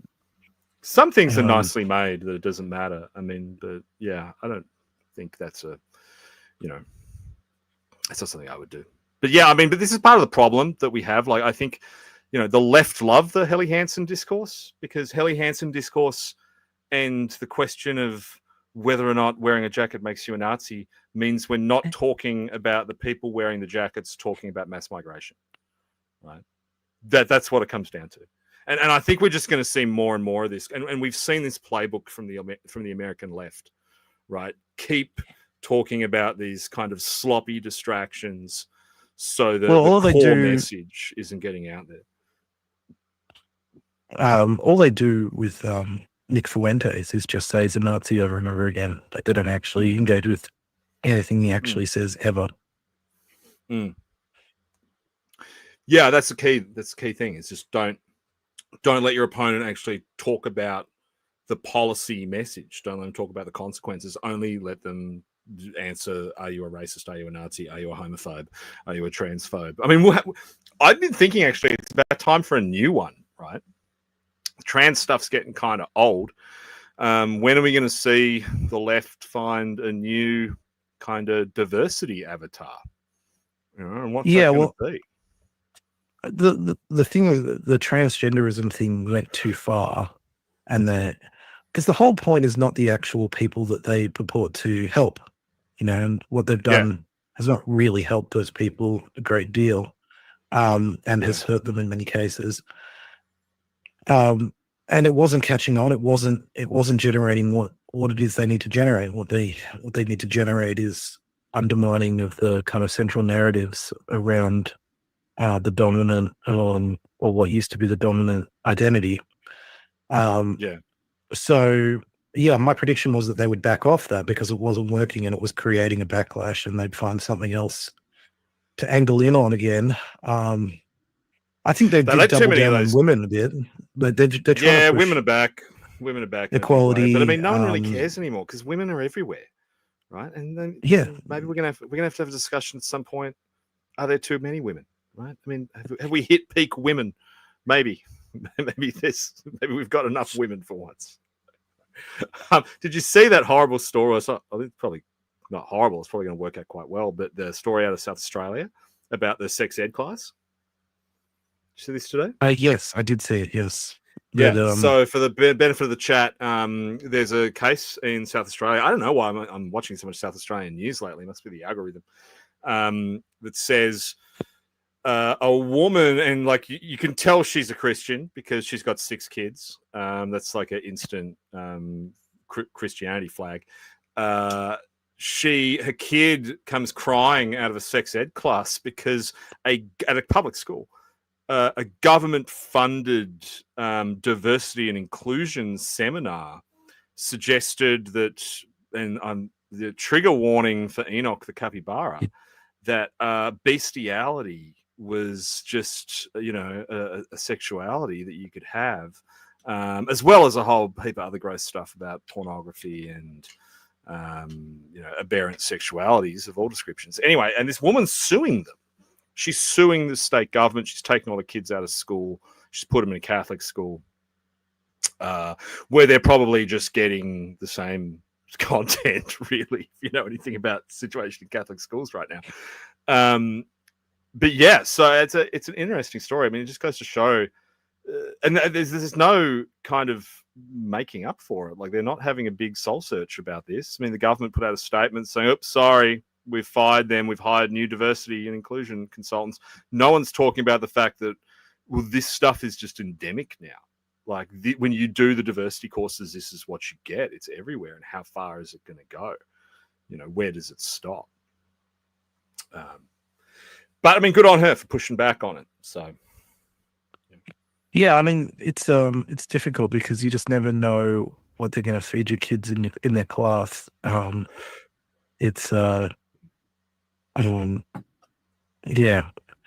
it's very insidious. Yeah, I don't know why we even bother doing it. I mean, one interesting question is, is there any hard kind of data? I don't know the answer to this.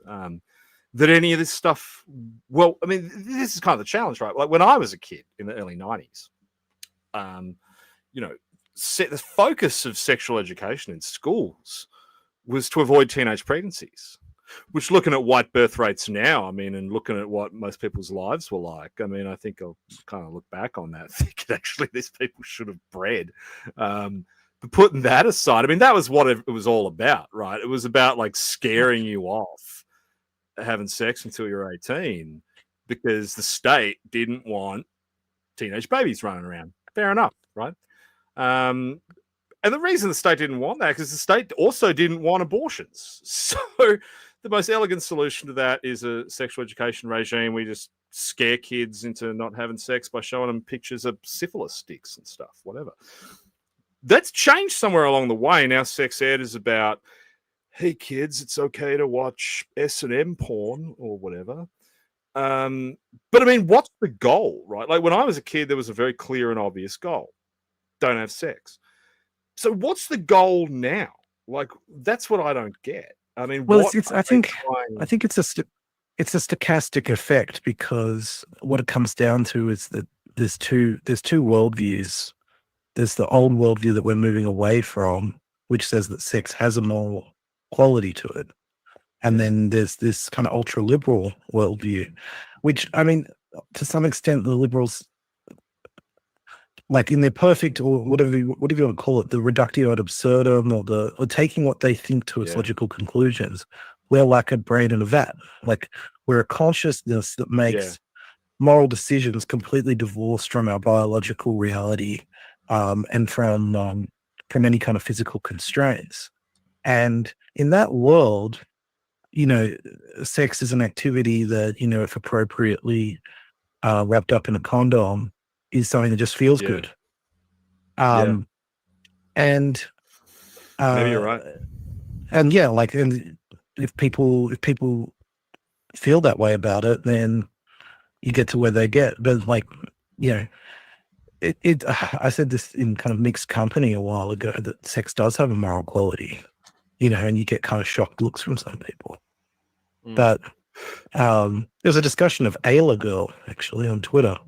I'm like, why people go ape shit. Was that me? I brought her up the other day because Hugh Remington posted that book.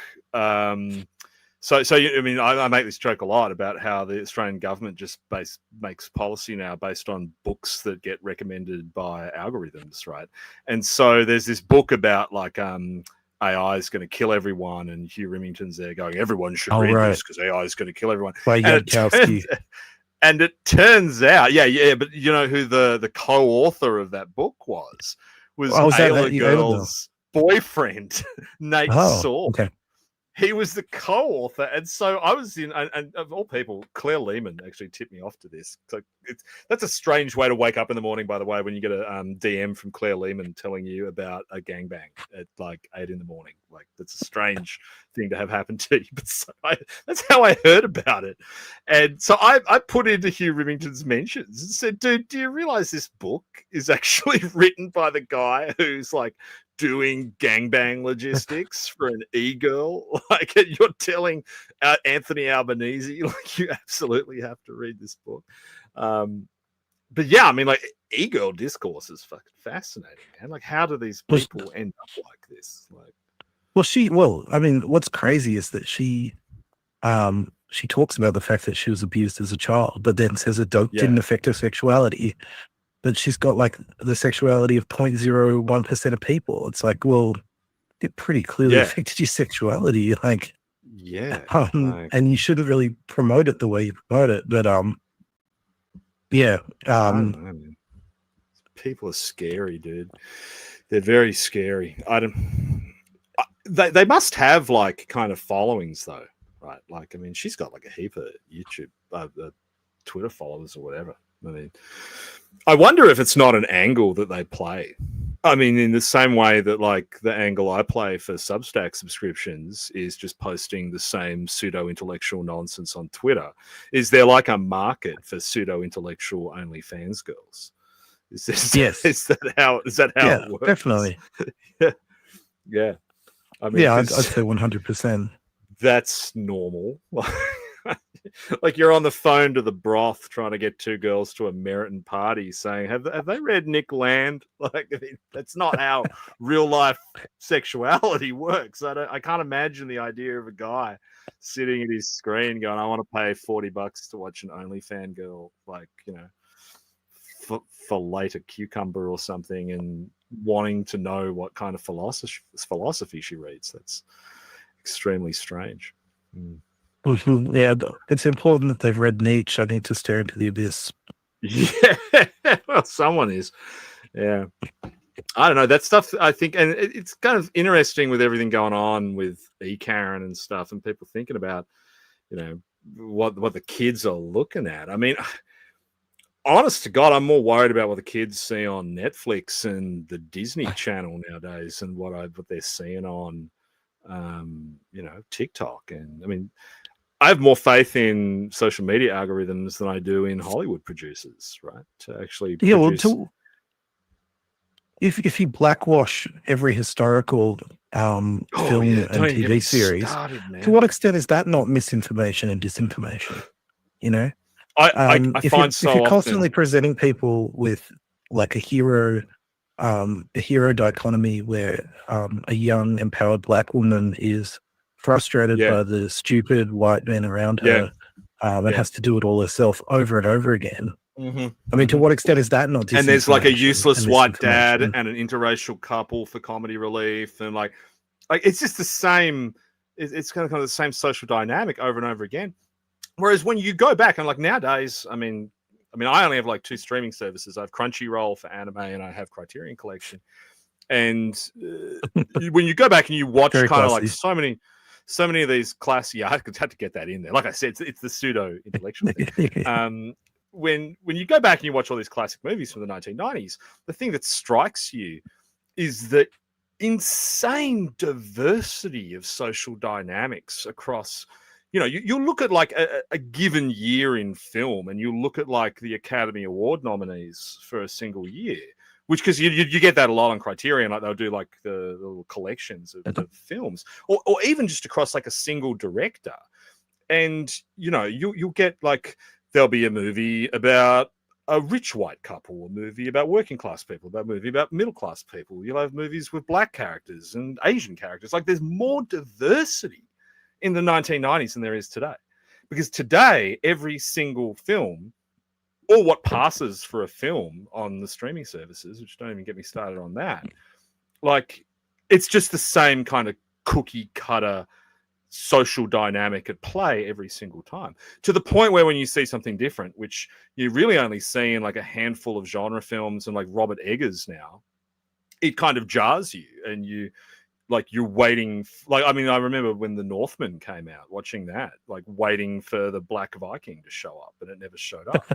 And I thought, wow, I think this is incredible. How did they make this? Like, when they're, like, you know, portraying like 1500-year-old, like, you know, Viking rituals, and there's no mention of a non-white person for like 100 minutes of that film's runtime. Like, you walk out of the cinema and you think, what did I just see? That's amazing. And also, I mean, the other thing, no suggestion that the Vikings were like actually Nazis in some kind of ham-fisted way. Spectacular film. I mean, I didn't love Nosferatu as much as I loved The Witch, Lighthouse, and not The Northman.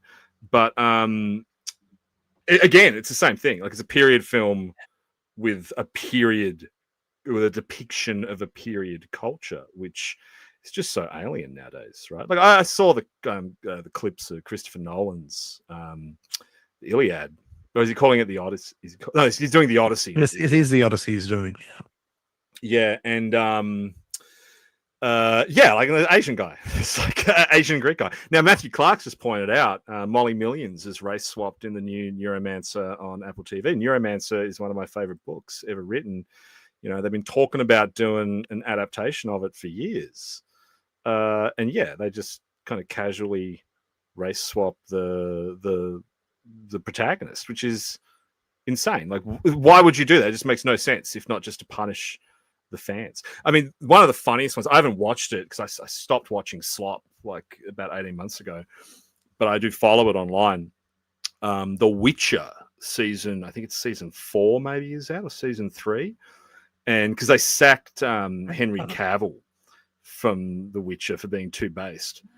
And in the latest season, they've got this like hyper diverse cast of like kind of scrappy ruffians, and they all get murdered by the villain. And that's the only clip of the show people are sharing, because people hate it so much that they're just showing this one. Just them getting killed. Yeah. There was a funny experience I had with the remake of The Jackal, where I didn't finish watching that, actually. I stopped watching it for some reason. Well, so it's going along, and it's got, you know, the Jackal is this British guy, and he's obviously a super assassin doing kind of crazy stuff, and then and I watched the first couple episodes. We're also following, you know, his kind of MI6 tracker who's trying to get him. And she's a dreadlocked black woman who's a weapons expert. Because, you know, there's that's right. Yeah, because that's just so lousy common with those. Full of those. And you kind of go, that. Here we go. That might have been why I stopped watching it. But the whole show, right? She's actually a complete loser. Like, she continuously makes mistakes, and you think, oh, it's going to come good in the end. She's going to be kind of redeemed. And it doesn't happen. But they can't, because the writing is so bad on these shows. They don't so then where does that leave you? Because you've shoehorned, you know, the black character into this role, but then you've made it an incompetent person who achieves nothing. And it's like, well, aren't you? It's not even clear if you're feeding back into the old tropes again. Like, you're probably not on purpose. I haven't watched. Again, I mean, I don't actually watch a lot of this stuff. But I love that guy on YouTube, Critical Drinker. You ever watch his stuff? I think he's pretty good on YouTube. And so I watch his reviews of things that I never intend to watch, so I can kind of like get the gist, so I can complain about them. And the worst offender for that was that it was like Iron Man on Disney, but it was the series, and they made Iron Man a black girl, and the whole thing is like she's smarter than Tony Stark, but she's just too rebellious, and so they won't give her all the money to. And the whole show is just like, if only I had been born into Tony Stark's wealth and privilege, and not in the projects. And like, wait a second, you can build a robot suit that shoots lasers. I'm pretty sure. it doesn't matter if you grew up in the projects. No one's holding you back at that point. But these guys, the writing's so bad that they can't write themselves out of these narrative corners that the diversity quotient gets you into. I have done like a little bit of consulting at a kind of 20 arms lengths from the entertainment industry, and one of the stories I heard a lot, because this is in market research, a story I heard a lot is that you don't realize how much the reason this happens is financial. And that one of the great ironies of diversity casting is that non-white actors that you've never heard of cost a lot less. That's often the reason why they do it, when they're race swapping characters, when someone on the production team decides that, you've got to make sure all these extras in the background of 15th century Europe are non-white.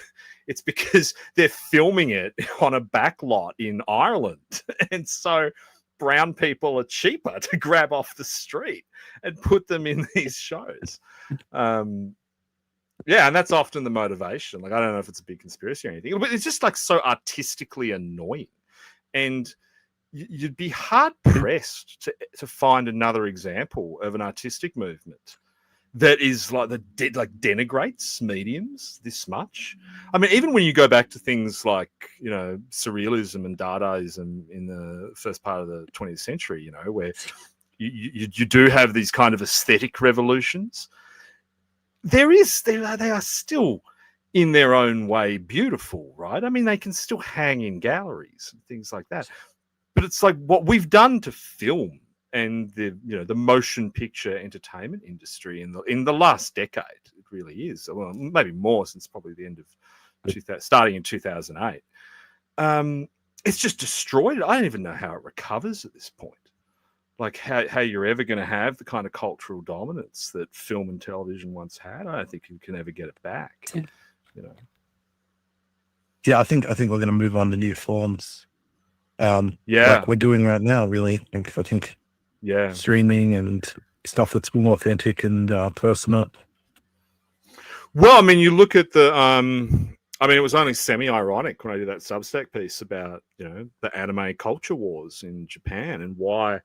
I mean, anime has always been like a kind of large cultural export for Japan, but why it has gone in leaps and bounds in recent years is because if you're a white guy living in the West and you want a degree of cultural authenticity in your entertainment products, that is like a political authenticity, or that at least doesn't beat you over the head with its politics, watch shows made in Japan, right? That's really the only way you're going to get it. All